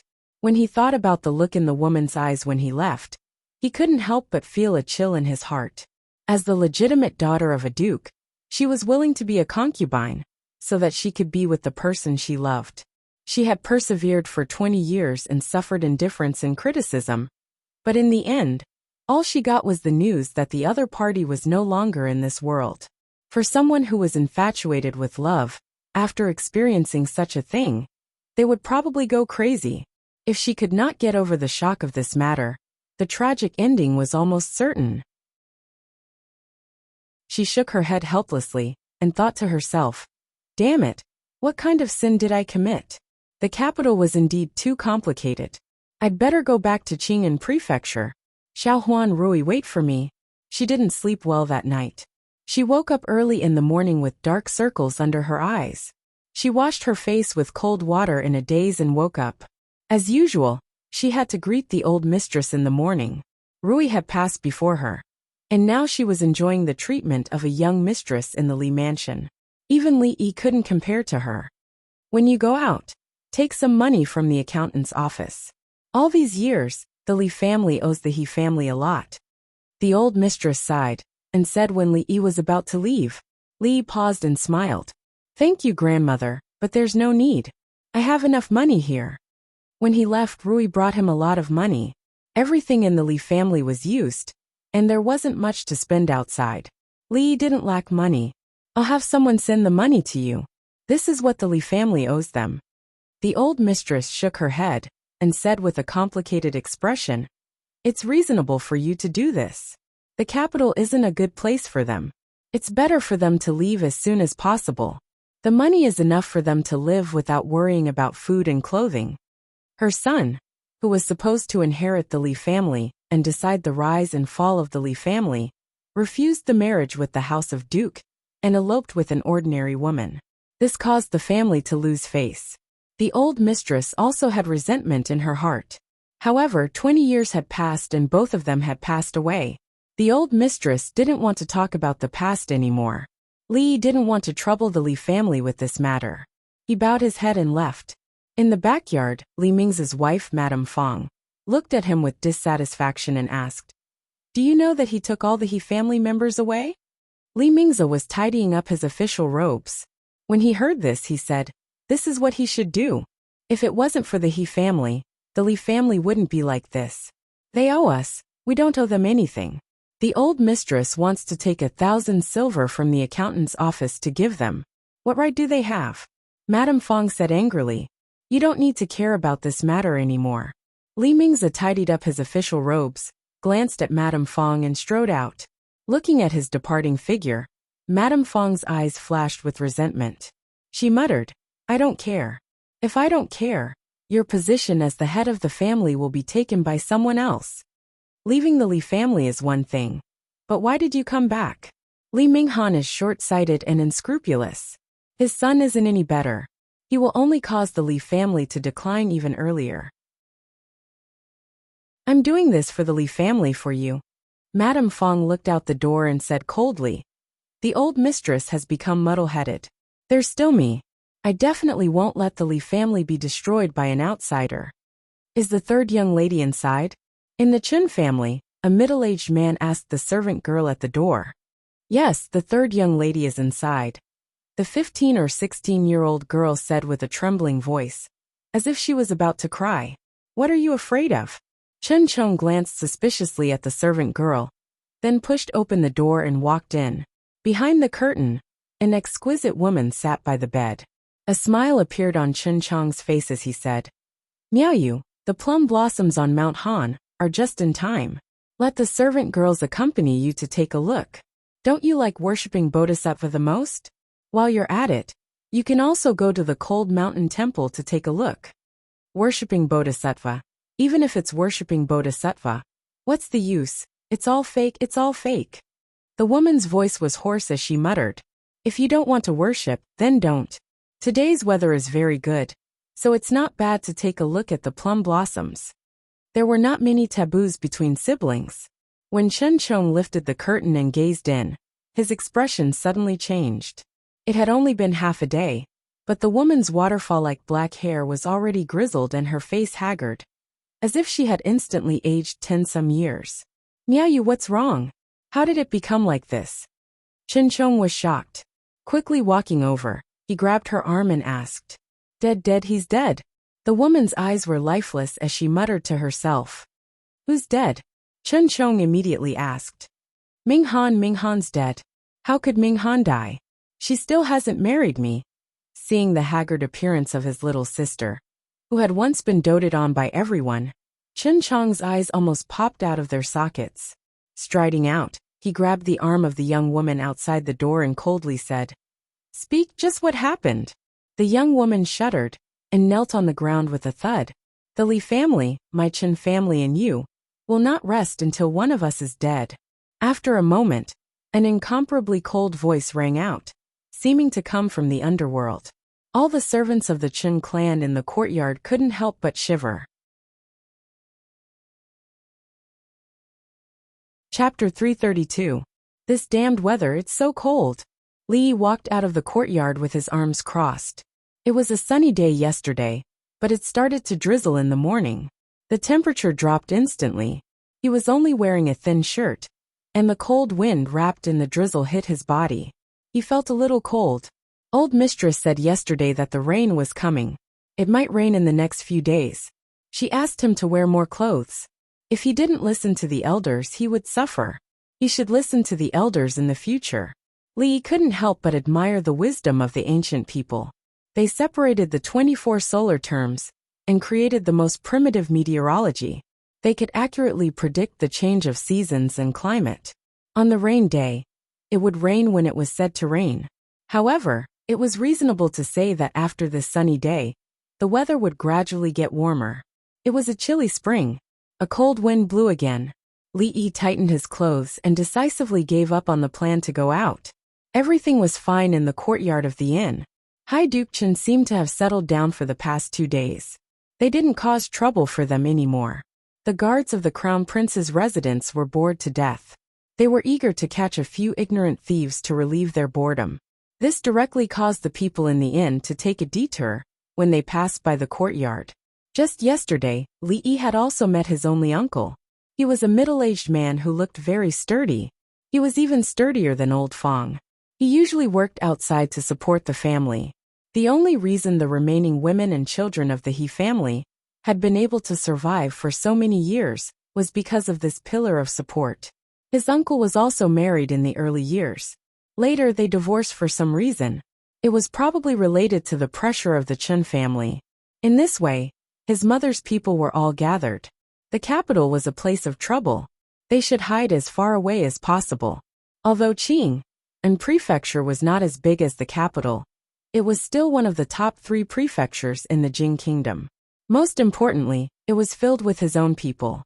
They could do whatever they wanted. 1 against 3. The little fatty threw 2 hard cards in his hand. 1 against 5. Li took the opportunity to slip 2 cards. King Bomb. Mississippi Lu's disharmonious voice sounded. Another King Bomb? Li looked at Lu Rui suspiciously. Could it be that she had used the shadowless hands to cheat? No matter how lucky she was, it was too suspicious for her to win every round of Fight the Landlord. Li dispelled his suspicions when he recalled that he had dealt the cards in the previous 2 rounds. He gestured for her to continue. She was using a sledgehammer to kill a chicken. She threw the bomb down so quickly. Let's see how she's going to win. Little girl, you're just a rookie who just learned how to play landlord. You're still too inexperienced. Straight. Mississippi Lu threw out all the cards in her hand and took 2 pieces of silver from Li and the little fatty. Li was stunned while little fatty had a bitter look on his face. He had brought mahjong and poker with him, But he couldn't play more than 2 rounds before he was beaten to death by these newbies. Li Yi decided to go out and cool down. The rain outside was actually not heavy. At best, it could only be regarded as a drizzle. The whole world was shrouded in a thin layer of mist. The distant mountains were hazy, and the houses became a group of shadows. It looked quite artistic. Originally, he just wanted to wander on the street with an umbrella to relieve the depression of losing a few taels of silver to Mississippi Lou. Before he knew it, he had wandered to the front of a familiar mansion. "Young master, you're here to look for His Royal Highness, right? I'll bring you in now." The gatekeeper of Li Xian's estate had learned his lesson this time. When he saw a familiar figure in the distance, he immediately jogged over with a smile on his face. He was like a completely different person compared to his previous arrogant self. He didn't plan to look for Li Xian, but since he was already here and had nothing to do, he might as well go in and see how his research was progressing. "Young master, please wait here for a moment. I'll go inform His Royal Highness immediately." After bringing Li Yi to a spacious hall, the gatekeeper immediately retreated. Li Yi stood at the door and admired the rain outside. There was a plum tree in the corner of the front yard. The petals had been scattered by the wind. Li Yi walked out and saw the petals all over the ground. He couldn't help but feel pity. If these petals were collected, they would be good ingredients for making perfume. Plum-scented perfume could only be made in this season. It was a pity that he was far away in the capital and didn't have time to make these things. Otherwise, he would definitely make a fortune after a while. After a moment of regret, Li Yi turned around and walked back. A few figures walked out from the corridor on the left. Li Yi subconsciously raised his head to look, and when he saw the figures walking towards him, he stopped in his tracks. "Damn it," he scolded in his heart. Wasn't it better to stay at home and play landlord? Why did she come out to wander around? Why did she have to come to the Crown Prince's residence? If she came, then so be it. Why did she have to come out to see plum blossoms? She wasn't Lin Daiyu. Why did she feel pity for a pile of petals? She can't see me, she can't see me. Li Yi calmed himself down and silently recited this incantation in his heart. He slowly walked forward as if nothing had happened. When one foot crossed the threshold, a voice came from behind him. "Stop." Li Yi turned around and looked at the beautiful woman walking towards him. He asked with a puzzled expression, "Young lady, are you talking to me?" When he said this, his voice changed. Before the beautiful woman could speak, a young girl beside her glanced at Li Yi and said in a bad mood, "Is there anyone else here besides you?" Li Yi stared at the young girl. His meaning was obvious. "Bah, you are the one who is not human." The young girl was very smart and immediately understood Li Yi's meaning. A trace of anger appeared on her pretty face as she rebuked him.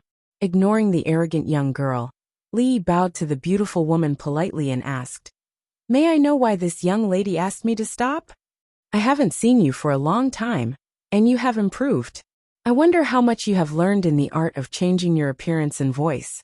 The woman crossed her arms, and a trace of a smile appeared on her lips as she looked at Li Yi with interest. Li Yi smiled awkwardly. What is this young lady talking about? This one does not understand. The woman looked at him with a smile that was not a smile. Her meaning was also very clear. Pretend, continue pretending. "Royal sister, you know her?" the young girl asked in surprise. Li Yi sighed in his heart. Since he was so unlucky to meet her in the Crown Prince's residence, there was no point in continuing to pretend. He bowed deeply. "Greetings, Princess Yongla." "And me." The young girl glared at Li Yi. "Greetings." Cursing the broken rules of the royal family in his heart, Li Yi scratched his head and looked at her and asked, "What kind of princess are you?" The old madam said that it would rain these 2 days, but she did not say to look at the almanac before going out. Li Yi felt that today's almanac must have written, "Good to play cards, avoid going out, avoid meeting friends." Why didn't the princess stay in the palace? Why did she wander around the Crown Prince's residence like him? What if she encountered an assassin? Of course, which blind assassin would dare to make her a target? It was purely because they were tired of living. A group of assassins would not be able to withstand a few slashes from her. What a coincidence today. Li Xian walked over from the front and gave Li Yi an innocent look. Of all times, he had to bump into Emingzu when she was about to leave. Even if he wanted to hide it, he could only blame himself. Emingzu glanced at Li Xian with a rather unfriendly look. Li Xian knew that she was blaming him for hiding it. He smiled awkwardly and said, "It wasn't easy for us to get together. Emingzu and Shanning will leave later. I just had someone make a yuanyang pot. Why don't we eat hot pot today?" "No, if we return to the palace late, Imperial Mother will blame us." The young girl shook her head repeatedly. Then she seemed to recall something and looked at Li Xian and asked, "What is hot pot?"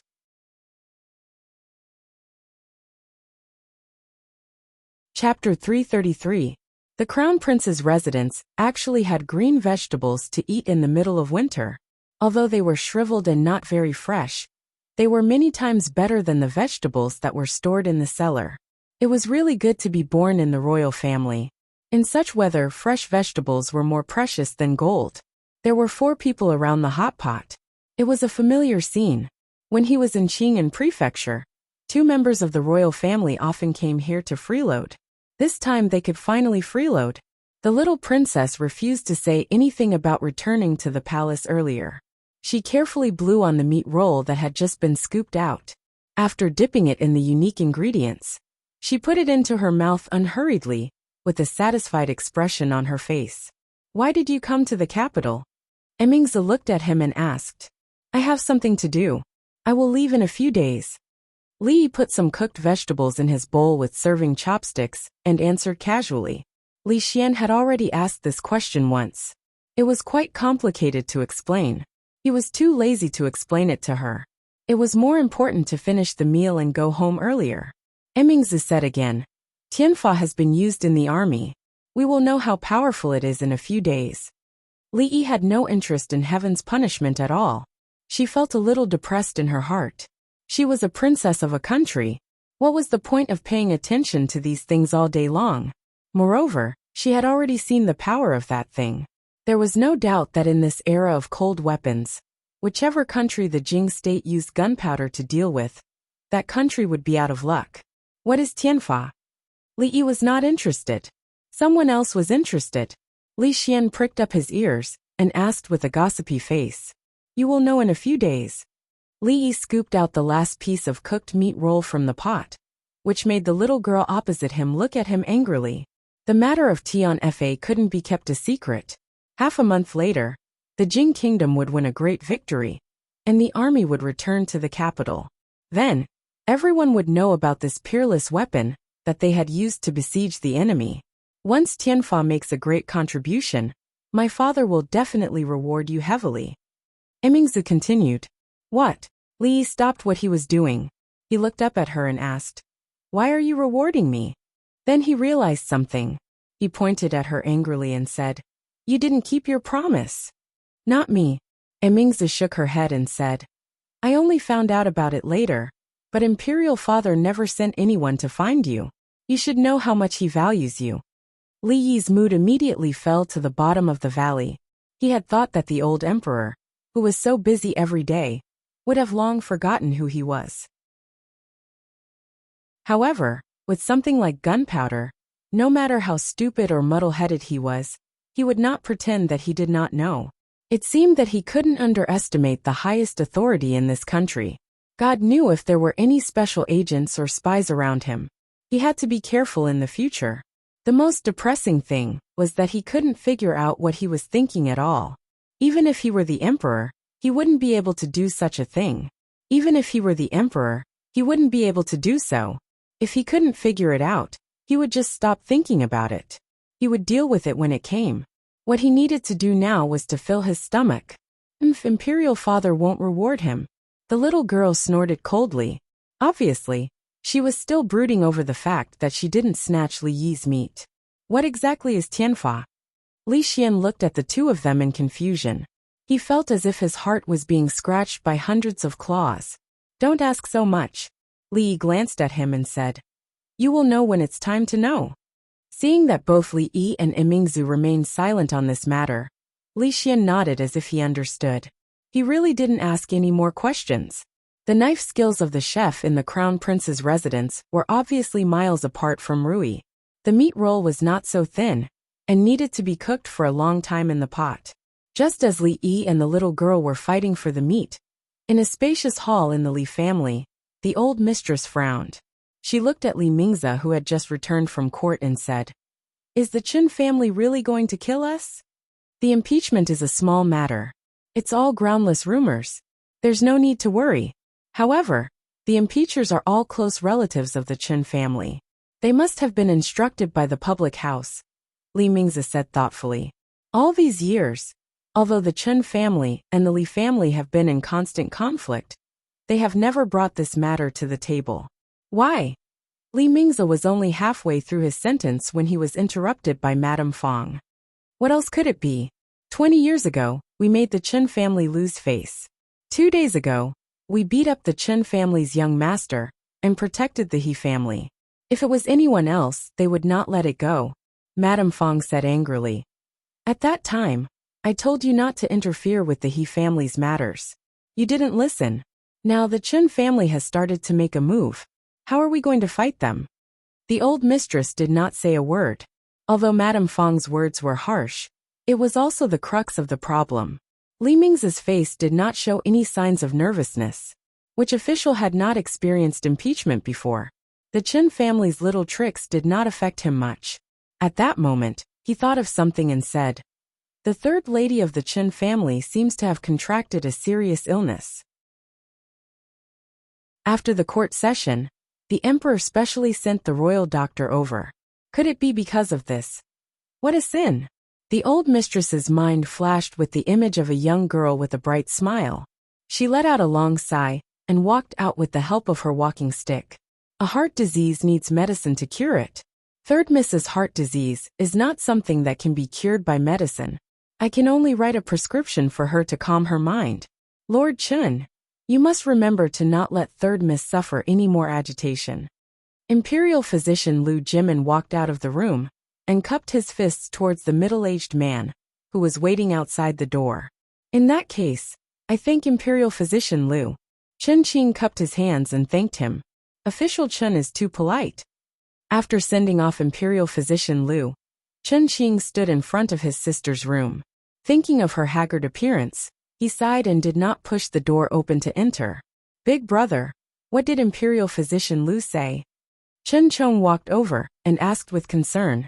Chen Qing shook his head. Chen Chong clenched his fists and gritted his teeth. "That Li Minghan died too early. If he was still alive, I would definitely let him have a taste of living a life worse than death." Chen Qing knew that he doted on his third sister since young. He looked at him and said, "The impeachment of Li Mingze was all arranged by you, right?" Chen Chong did not answer. Chen Qing sighed and said, "As the dignified left assistant minister of the Ministry of Appointments, a few impeachments did not have much effect. In the imperial court, there are many people who are on good terms with the Li family. What you want to do is not so easy. Are you going to let third sister's death be avenged?" Chen Chong's eyes were bloodshot as he gritted his teeth and said, Chapter 334. Look at the bigger picture. After a moment of silence, Chen Qing slowly said, "Today His Majesty has decreed that Chen Yu will be transferred to Cangzhou. He will take up his post immediately. This is a blow to our Chen clan. It seems like His Majesty is not happy with us. You are the future head of the family. I don't mind if you look at the bigger picture," Chen Chong coldly said. "But the Li family ruined little sister's life. Seeing her like this, don't you feel bad? His Majesty's health is not well, and the position of Crown Prince has not been decided yet. The situation in the court is unstable, and we cannot make enemies everywhere. The Li family's matter involves many people. Prince Ning is staying in the capital as the supervising inspector, and has an ambiguous relationship with the Li family. Now is not a good time to make a move," Chen Qing said in a low voice. "Are we just going to watch our little sister suffer like this? I can't take this lying down." Chen Chong gritted his teeth and said, then turned to leave. Chen Qing looked into the distance and clenched his fists. After a moment he slowly relaxed them. "Take good care of the young miss," he ordered the servant girl at the door, and left with a desolate back view. Oh, the Arabic numerals and the new method of counting that you taught me are gradually being implemented in the Imperial College. When the time is right, it can be implemented to the whole country. In the future, anything that requires counting will be much easier and more convenient. Her Royal Highness was always thinking for the whole world. She never forgot to talk about national affairs during meals. After making such a great contribution to the country, is there no small reward? Li looked at her and asked, "What reward do you want?" Emingzi thought for a moment and said, "How about I ask father to make you a professor in the Imperial College and specialize in teaching mathematics?" "Forget it. Aren't you biting the hand that feeds you?" Li immediately decided not to reward him for being a teacher to a bunch of pedantic scholars. The little girl who was scooping up the mutton from the pot looked up at Li and asked, "What? That strange thing. It was you who made it?" Li thought to himself that the current emperor really did not pay much attention to the education of the princes. What did he mean by made it? The little girl glared at him fiercely and said discontentedly, "So it's you. What kind of lousy number is this? I just didn't write it out. Sir even hit my hand. It's all your fault. Do you still want to eat this piece of meat?" Li didn't even look at her, as he scooped up the last piece of mutton from the pot and asked, "Eat." The little girl suddenly forgot about the slap on the hand and reached out to grab it, without any regard for etiquette. This bad guy always snatched meat from her. If it was in the palace, she would definitely ask her father to beat him. However, in the palace, she always ate with her mother. During the meal, she was not allowed to speak. Even the position where she held the chopsticks was very particular. If she made any noise while eating, she would be scolded by her mother. In comparison, she still preferred this place. Furthermore, the food in the palace wasn't as delicious as the one here. Imperial sister had just said that this delicious hot pot was made by this rascal. Based on this matter, she would forgive his rudeness. Elder brother Xian said that this bad guy's cooking was very delicious.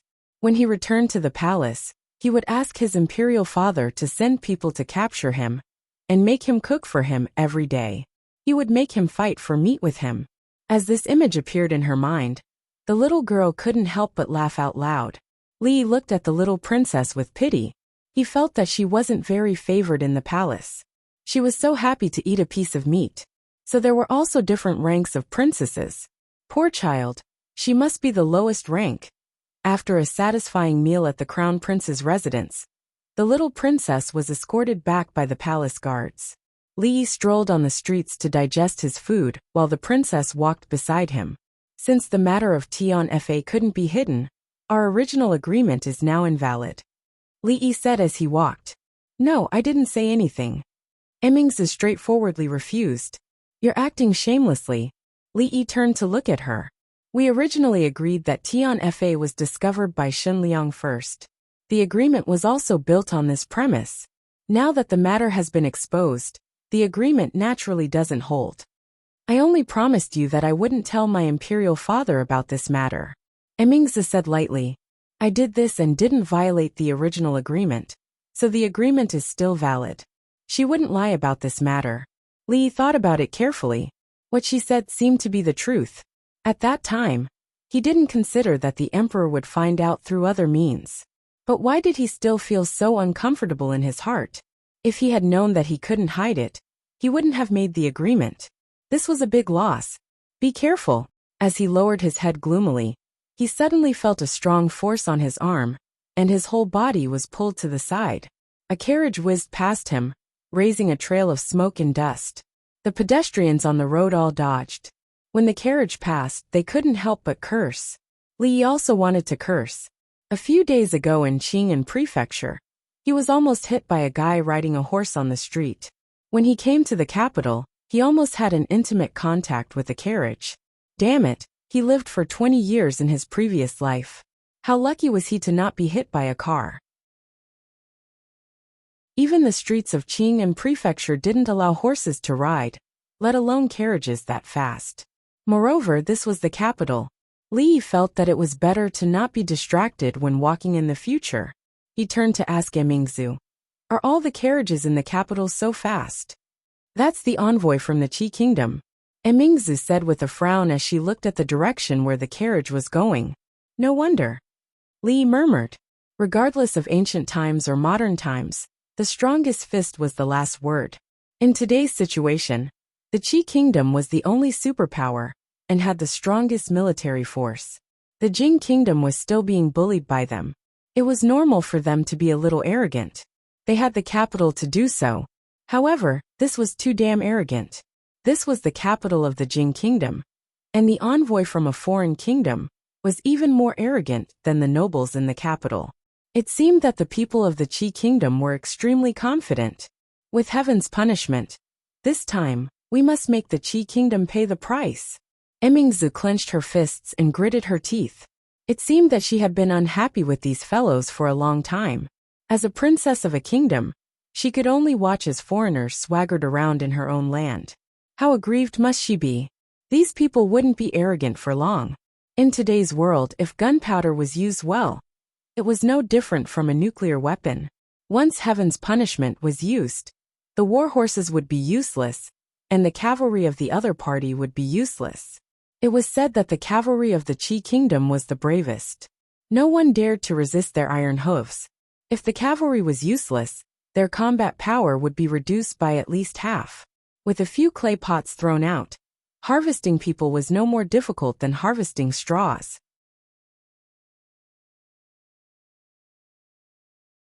Chapter 335.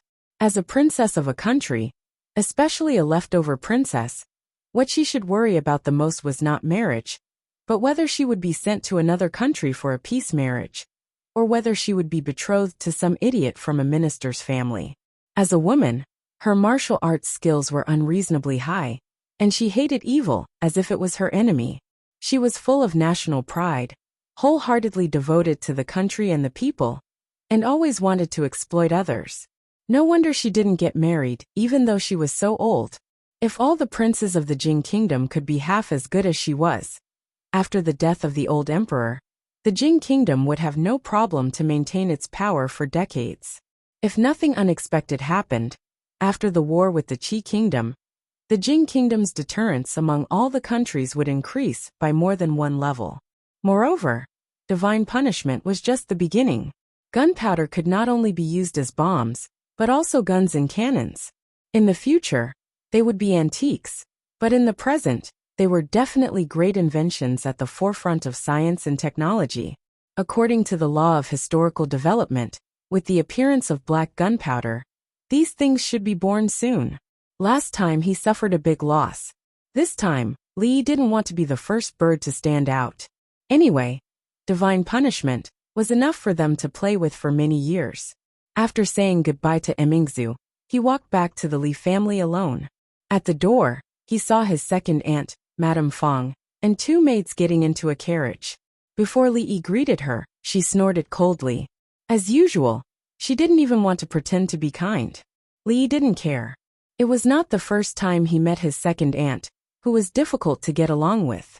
He could understand her resentment and dissatisfaction. After all, he was the eldest grandson of the Li family, the only child of the eldest branch.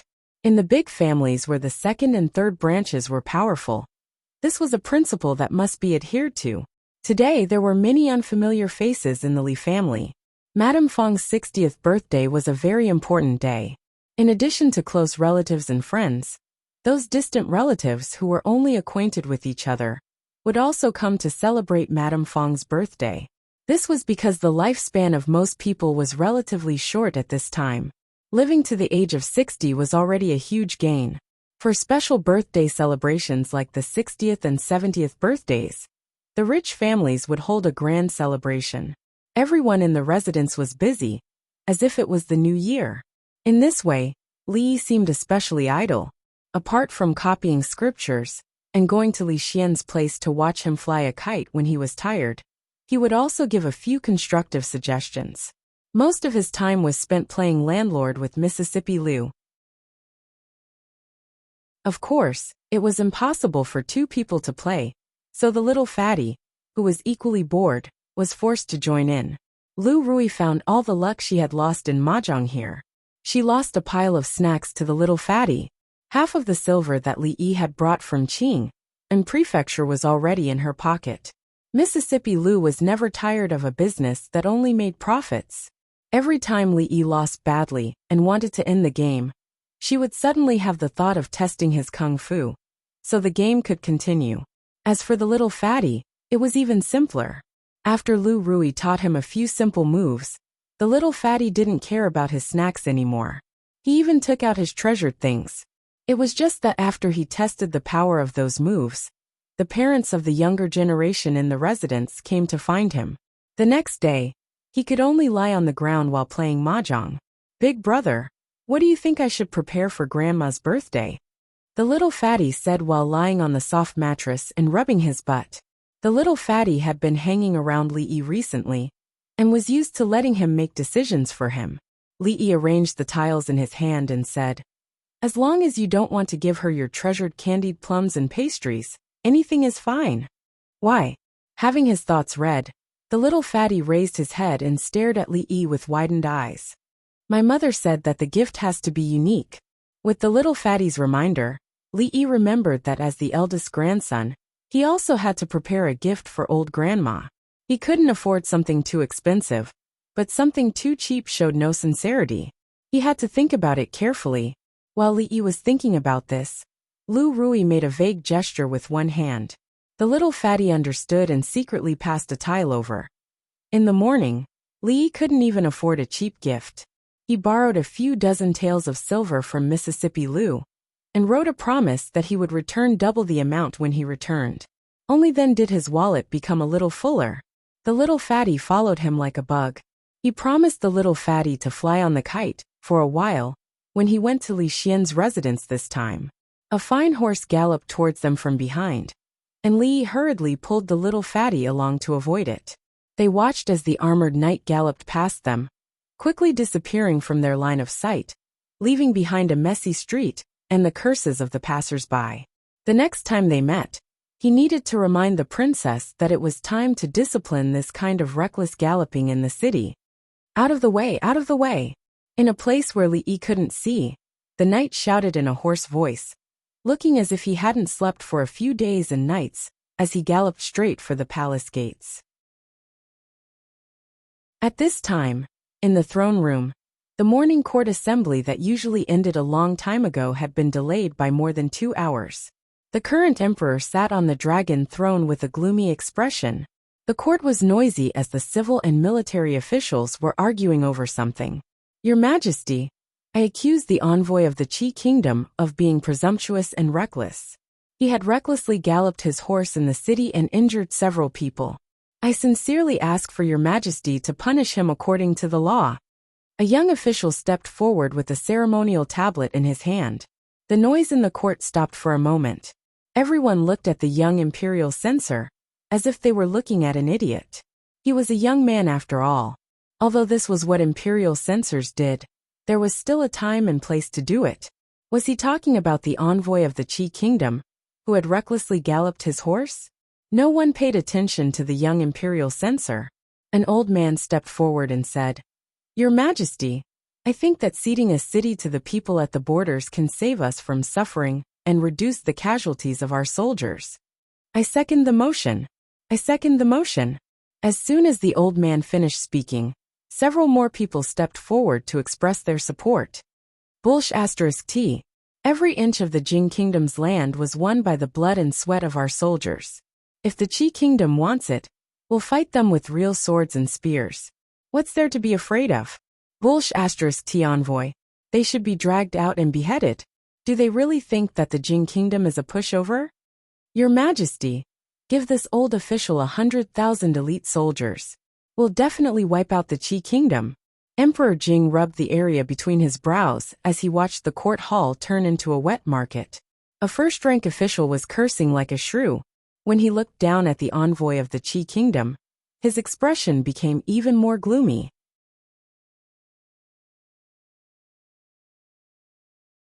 Chapter 336. The civil and military officials argued endlessly. The envoy of the Qi Kingdom had an arrogant look on his face. In terms of national power, the Qi Kingdom was a well-deserved hegemon. Although the Li royal family had once prospered and created a flourishing age, that was a matter of the previous dynasty. As an envoy of the Qi kingdom, he could stand tall in any country. I have something to say. At this moment, another person stood up. The voices of the people arguing became slightly weaker. This was because the person who stood up was the new capital governor, Dong Wenyin. He was favored by the emperor. His words played a decisive role in the current situation. What do you think, Dong Wenyin? Emperor Jing raised his eyebrows and asked. Dong Wenyin said solemnly, every inch of land in the Jing kingdom must be fought for. The ancestral teachings left by the great ancestors cannot be changed. Dong Wenyin only said one sentence and retreated to the side.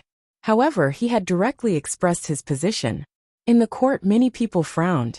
Dong Wenyin was born a poor scholar and did not belong to any faction in the court. Now that he had shown his attitude, he stood opposite to the peace faction. An old man with white hair and beard said seriously, the Qi kingdom has a strong military force. If the stalemate continues, it will be disadvantageous to the Jing kingdom. Now that the national treasury is declining, it is difficult to continue. If the war continues, I don't know how many soldiers will lose their families. Your Majesty, please reconsider. Nonsense. The Qi kingdom has the heart of a tiger and a wolf. If we concede once, there will be a second time. What are you going to do then? Continue to retreat? An old general said angrily. In a few words, the court seemed to have developed into a vegetable market again. Emperor Jing could not hide his disappointment.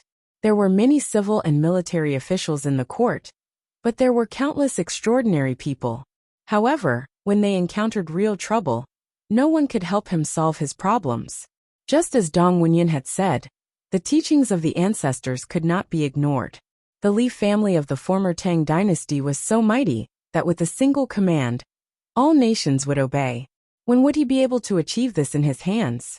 He coughed twice and his chest began to feel stuffy again. Looking at the situation below, Jing Di could not help but feel sad. His panting became more and more serious. There was not much time left for him. A ghostly figure suddenly appeared outside the palace door. After a few flashes, it appeared beside Emperor Jing. Changde whispered a few words into Emperor Jing's ear. Emperor Jing suddenly raised his head. His eyes flashed and he asked loudly, really? Changde nodded his head and said, the messenger has been rushing about for several days to deliver the good news. After entering the palace, he fainted. I have already sent someone from the Imperial Physician's Bureau over. He took something out of his bosom and gave it to Emperor Jing. He said, this is the report of victory. The wax is intact. Your Majesty, please take a look.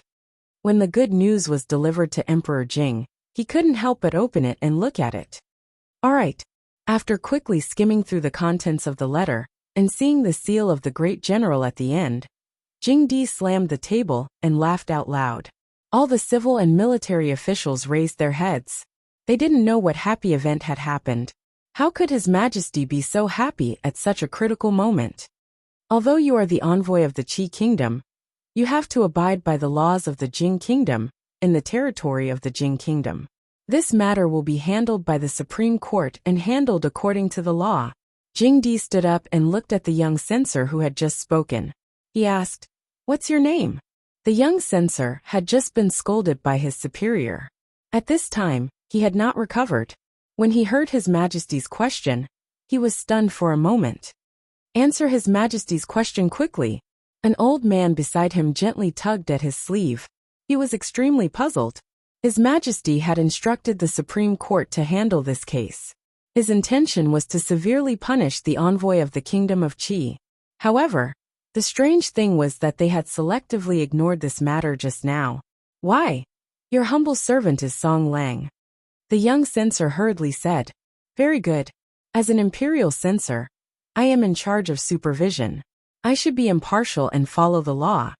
The officials in the court saw that His Majesty had avoided the most important matter that had been discussed recently. Instead, he was praising a small censor. They couldn't help but feel confused. What was wrong with His Majesty? The envoy of the Qi kingdom turned pale. He didn't know why the matter had taken such a sudden turn. What did the old man show Emperor Jing? Could it be Impossible. Absolutely impossible. As he was thinking about this, a guard in the hall had already received his signal and led him away. Your Majesty, the envoy's identity is special. You must not. The envoy represented the face of a country. If His Majesty punished the envoy of the Qi Kingdom over a small matter, it would be a disgrace to the Qi Kingdom. An old official's expression changed. He was about to speak when Emperor Jing impatiently waved his hand and said, "We have won a great victory at the border. The soldiers of the Jing Kingdom defeated the Qi Kingdom's army by 100,000. We killed 30,000 and captured 20,000. The rest fled in panic." General Su Dingyuan took advantage of the victory and pursued them. He has already taken 2 cities. As soon as Emperor Jing said this, the expressions of the officials in the court changed. They were dumbfounded. The first thought that came to their minds was that they didn't believe it. When did the invincible Qi Kingdom's army become so weak? Not only did the Jing Kingdom win, but it was a great victory. They had taken 2 cities. Were the soldiers of the Qi Kingdom useless? How did they do it? How could the officials not know the strength of the Jing Kingdom's army? This didn't make sense. Not to mention the civil officials. Even the generals didn't believe it. At this moment, whether it was the peace faction or the war faction, everyone was thinking the same thing. Was His Majesty joking? However, even the most muddle-headed emperor wouldn't joke about this kind of thing. The whispers finally turned into earth-shaking cheers after they saw the victory report. The huge sound waves almost overturned the roof of the Golden Hall. The officials who couldn't calm down returned home. After they woke up, the news spread out with the capital as the center. That night, the emperor held a banquet in the palace, and the curfew in the capital was lifted for 3 days. No matter where they went, there was a sea of cheers. All the citizens of the Jing Kingdom could walk with their backs straight. They had never been as proud as they were today. They loudly boasted about the great achievements of the Jing Kingdom's soldiers. They talked about how they defeated the millions of soldiers of the Qi Kingdom with 50,000 soldiers and horses. They talked about how General Su Dingyuan was like a god who had descended to the mortal world. He summoned divine soldiers and generals to help him and beat the Qi Kingdom's army. This was a grand event that had never happened in the decades since the establishment of the Jing Kingdom. The tavern was open all night. Whether it was the scholars or the heroes of the Jianghu, they could all be seen in the small tavern. They recited poems and performed sword dances. For the past few days, the people of Qi living in the capital didn't even dare to step out of their houses. Li Yi learned from the princess that the envoy of the Qi Kingdom was recuperating in the Honglu Temple. He wouldn't be able to get out of bed for at least half a month. From this, it could be seen that people who exceeded the speed limit never had a good ending.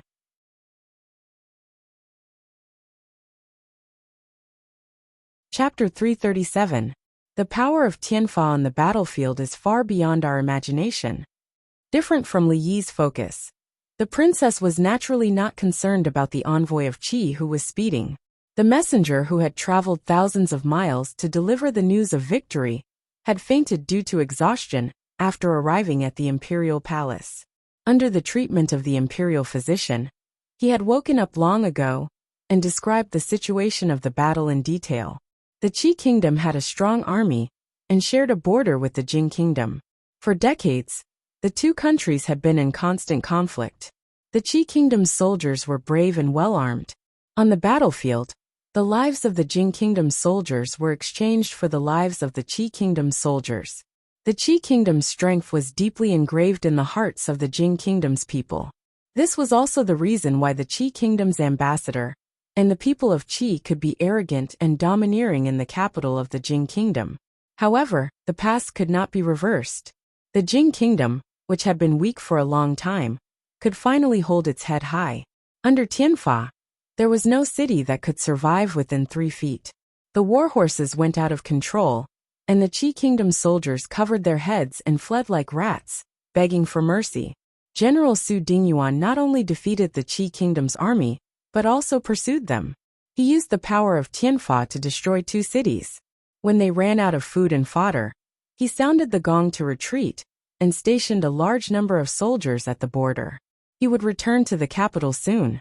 Before finding a way to break Tianfa, the Qi kingdom would not act rashly. Don't rely too much on Tianfa. After all, it is just an external force. In the end, it still depends on the bravery of the soldiers and the outstanding command of the general. If the other side also discovered the secret of Tianfa, the situation will only worsen. Li Yi reminded. Li Mingzhu nodded. She looked at him and asked, "The reason why we were able to win this time is because of you. What reward do you want?" "You're exaggerating.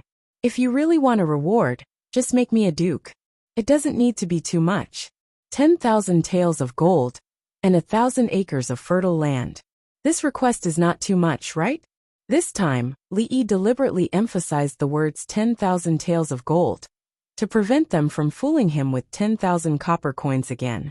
Although it was said that being an official was tough, sleeping later than a dog and waking up earlier than a chicken, working tirelessly and fighting with all kinds of people, it was different to be an aristocrat who only took a salary and did not work.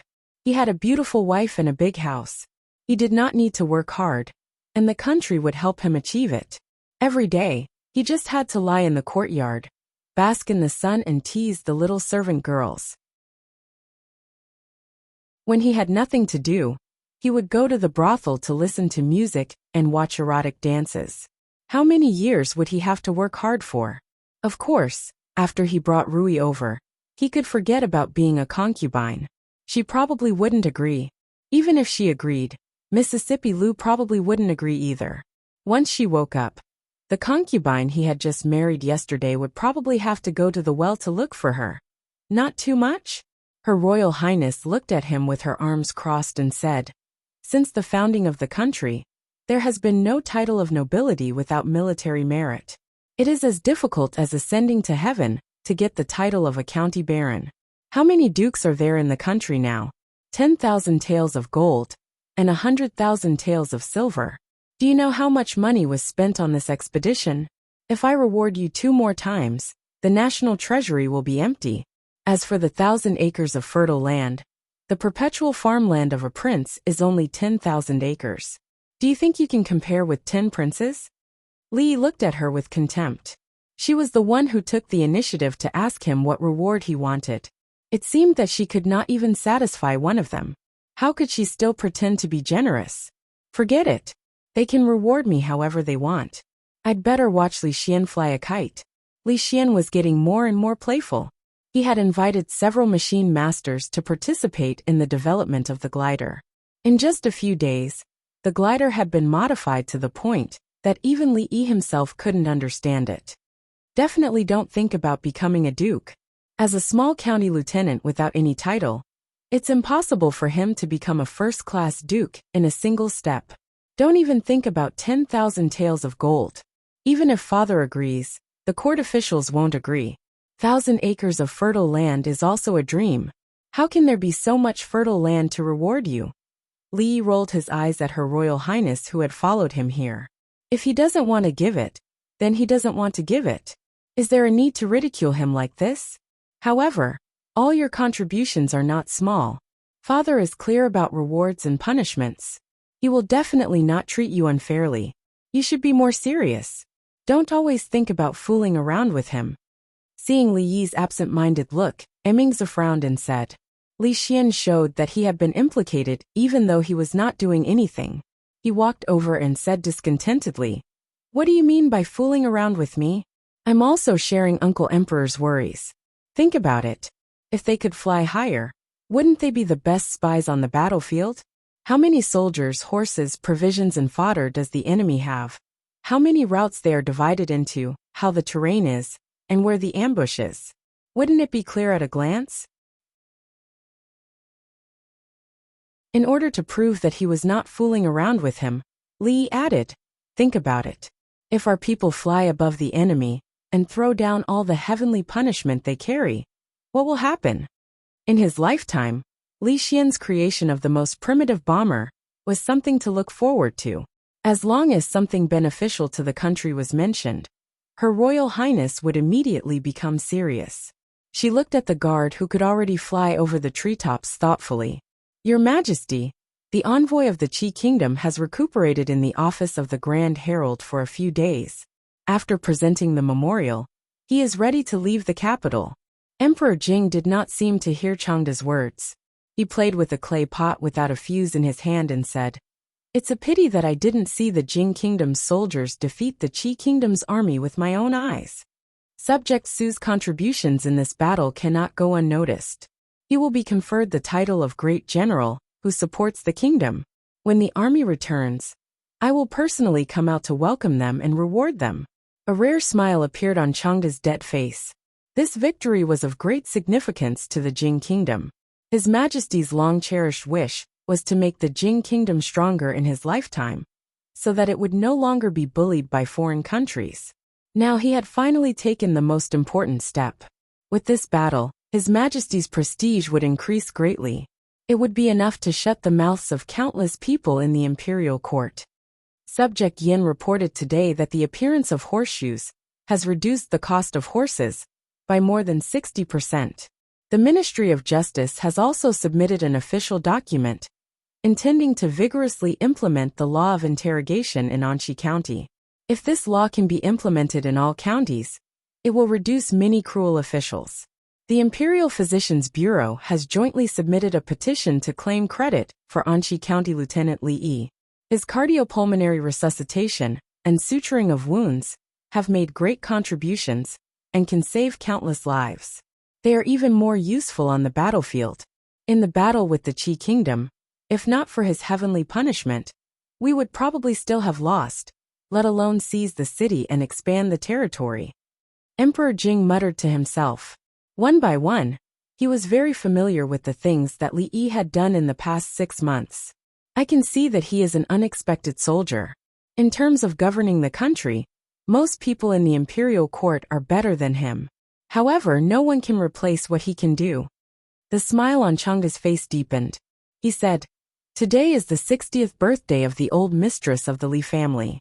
That lazy boy can't wait to get as far away from the capital as possible. We must be careful that he doesn't run away." Emperor Jing smiled and said, "I am glad that I went to Qing'an Prefecture that time. Otherwise, how could I have gained so much? Father." A clear voice suddenly sounded from the door of the hall. A smiling figure ran in. The 2 guards behind her ran into the hall. They looked terrified and were about to kneel down to ask for forgiveness. Emperor Jing waved his hand and said, "That's enough. You can leave."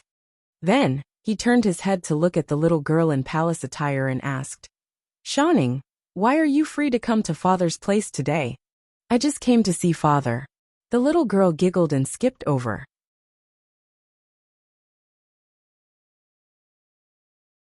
Chapter 338. Jing Di held the little girl in his arms and gently scratched her nose. He said, "Tell me, why are you looking for me? You are not allowed to let me hit teacher." In the eyes of the courtiers and people, he was the emperor above all others. However, in front of his children, he just wanted to be a good father. "Oh, I have already forgiven teacher for hitting him." The little girl twisted her body and said, "Shanning wants to eat hot pot." "What is hot pot?" Jing Di was startled. A trace of doubt appeared on his face as he asked. "Father doesn't know." The little girl was a little surprised. In her heart, her father was omniscient. She never thought that there was something that her father didn't know. After being surprised, she waved her little hand and said, "Then Father, help Shanning catch a bad person and bring him into the palace." When he looked down and saw the little girl's eyes moving around, he knew that this was her purpose. He felt a little funny and asked, "Tell Father, which bad person dares to offend our Shanning? Father, put him in prison to help you vent your anger." No. The little girl shook her head like a rattle drum and hurriedly said, "Father, you can't put him in prison. Otherwise, no one will cook delicious food for Shanning." "Nonsense. Didn't I say not to eat outside? What does your sister think of you? You are not allowed to leave the palace in the future." Jing Di frowned and said, "I didn't eat indiscriminately at Brother Xian's house. My sister also ate, and Brother Xian also ate. Shanning was very obedient and didn't eat indiscriminately outside." The little girl hurriedly explained. "Father took him into the palace and made him cook for Shanning. He was not allowed to eat. He was so angry that he stole Shanning's meat to eat. By the way, his name is Li Yi, the little girl said with a vengeance. Li Yi. Hearing this name, Jing Di smiled and rubbed the little girl's head. He said, well, he dared to offend our Shanning. In 2 days, Father will take him into the palace and specially cook for you, okay? Father loves Shanning the most. A satisfied expression appeared on the little girl's face. She couldn't wait to see the scene in her imagination. The old madam's 60th birthday was a rare occasion for the Li family. The house was decorated with lanterns and streamers. Every few steps, a huge lantern was hung, illuminating the Li mansion as if it was daytime. The servants of the Li family stood at the door, ushering in the guests who came to celebrate the old madam's birthday. Li Mingze and Li Mingyuan would personally welcome the distinguished guests. Of course, welcoming the guests had nothing to do with Li Yi. He had only been here for a few days and did not know any of the guests. He sat far away and watched the guests come and go with boredom. It was not until today that he found out why the Li family could be stable in the capital for so many years, even if they did not get along with the High Dukes. In just 2 hours, 2 High Dukes sent gifts. Although they did not come in person, at least their attitude had been expressed. As for the other large and small families, there were countless of them. He had long heard that the water in the capital was very deep, and the relationships between the influential families were very complicated. For those families that had many years of inheritance, even if there was no successor, it was not that easy to topple them. It was rare that little fatty Li Yingkai didn't hold on to his snacks and gobble them down. He hid in a deserted corner next to Li Yi, shook his head, and mumbled something. A few naughty kids who wanted to play with him were all sent away by him. Lu Rui was not by Li Yi's side. She was the only one who was favored by the old madam. After she brought mahjong to the Li family, the young and old madams who had nothing to do all day went crazy. The capital seemed to be a lucky place for Mississippi Lu. Today she won a pair of bracelets, tomorrow she won a hairpin. If she did not like it, she would give it to the servant girl sent by the old madam to serve her. In just a few days, she became the most willing master of the Li family's servant girls. It was said that through her aunt, mahjong had begun to spread among the circle of the noble ladies in the capital. Taking advantage of this opportunity, the Li family's craftsmen made a lot of money. Of course, compared to the money Mississippi Lu made, it was only a drizzle. It seemed that Mississippi Lu did not intend to go back at all. She was carefree every day and made a lot of money. Li Yi was in a hurry. In a few days, he would tell the old madam that his vacation was over, and it was time to return to Qing'an Prefecture. After all, no matter how low the county lieutenant was, he was still an official and received a salary from the state. It was not advisable to work for free. Not far away, Li Mingze had just welcomed a person in. He excused himself and left in a hurry. The man in embroidered robes looked around. When his gaze swept past a certain place, his expression froze. He then strode over. It's over. Big brother, I forgot again. The chubby boy walked over dejectedly and sat beside Li Yi. His round face turned bitter. Li Yi wanted to help but could not. Out of a humanitarian spirit, he helped the chubby boy find a suitable poem. When the time came, he would give it to the old madam to make her happy. Unexpectedly, the chubby boy could not memorize 4 simple lines of the poem after a long time. He could not help him memorize the poem, so he could only rely on himself for the rest. Why don't you take out your precious candied plums? Li Yi suggested. If he really could not memorize it, he would have something he could take out, and it would not be too embarrassing. No, let me memorize a little more. I'm almost there. The chubby boy refused to admit defeat, and quickly squatted in a corner to recite. It's really you. A surprised voice came from the side. Li Yi turned his head, and saw a middle-aged man in embroidered robes walking towards him. Aren't you in Qing'an Prefecture? Why are you in the capital? The man sat directly opposite Li Yi and asked in surprise. You are the person who stole the plaque? The middle-aged man looked familiar. Li Yi thought for a while, and recalled his identity. What do you mean by stealing the plaque? The middle-aged man slammed the table and said, Taking without asking is considered stealing, isn't it? Li Yi replied indifferently. In his heart, he was recalling what Professor Feng and Magistrate Dong had said to him that day. The man was a high-ranking official in the capital and seemed to be the assistant minister of the Ministry of Personnel. There were 2 assistant ministers in the Ministry of Personnel, and one of them was Li Mingzi, his second uncle. This Sir Yan in front of him should be the right assistant minister of the Ministry of Personnel. Thinking about it this way, it was not surprising that he came to the old madam's birthday banquet. Didn't I tell you when I took it? Li Yi had nothing to say in response to the assistant minister's bold and confident words. That was indeed not stealing but robbing. Why are you in the Li family? Oh, right, your surname is also Li. Are you a distant relative of the Li family? And are you here to celebrate the old madam's birthday? That can't be right. I've never heard of the Li family having any distant relatives in Qing'an Prefecture. The middle-aged man was obviously unwilling to argue with Li Yi about whether it was stealing or robbing. He looked him up and down and asked in confusion, Qing'an Prefecture, your name is Li Yi. After looking Li Yi up and down, the middle-aged man suddenly realized something and revealed a surprised expression. You are Li Minggen's son. That you're tuning in to the Li Mei's Sword of Destiny YouTube channel. We're so grateful for your support, and don't forget to subscribe to join us on this incredible journey through captivating stories. Your generosity through donations truly makes a world of difference, as it's the primary source of revenue that allows me to expand and enhance this channel for you. Thank you from the bottom of my heart for being a part of this adventure.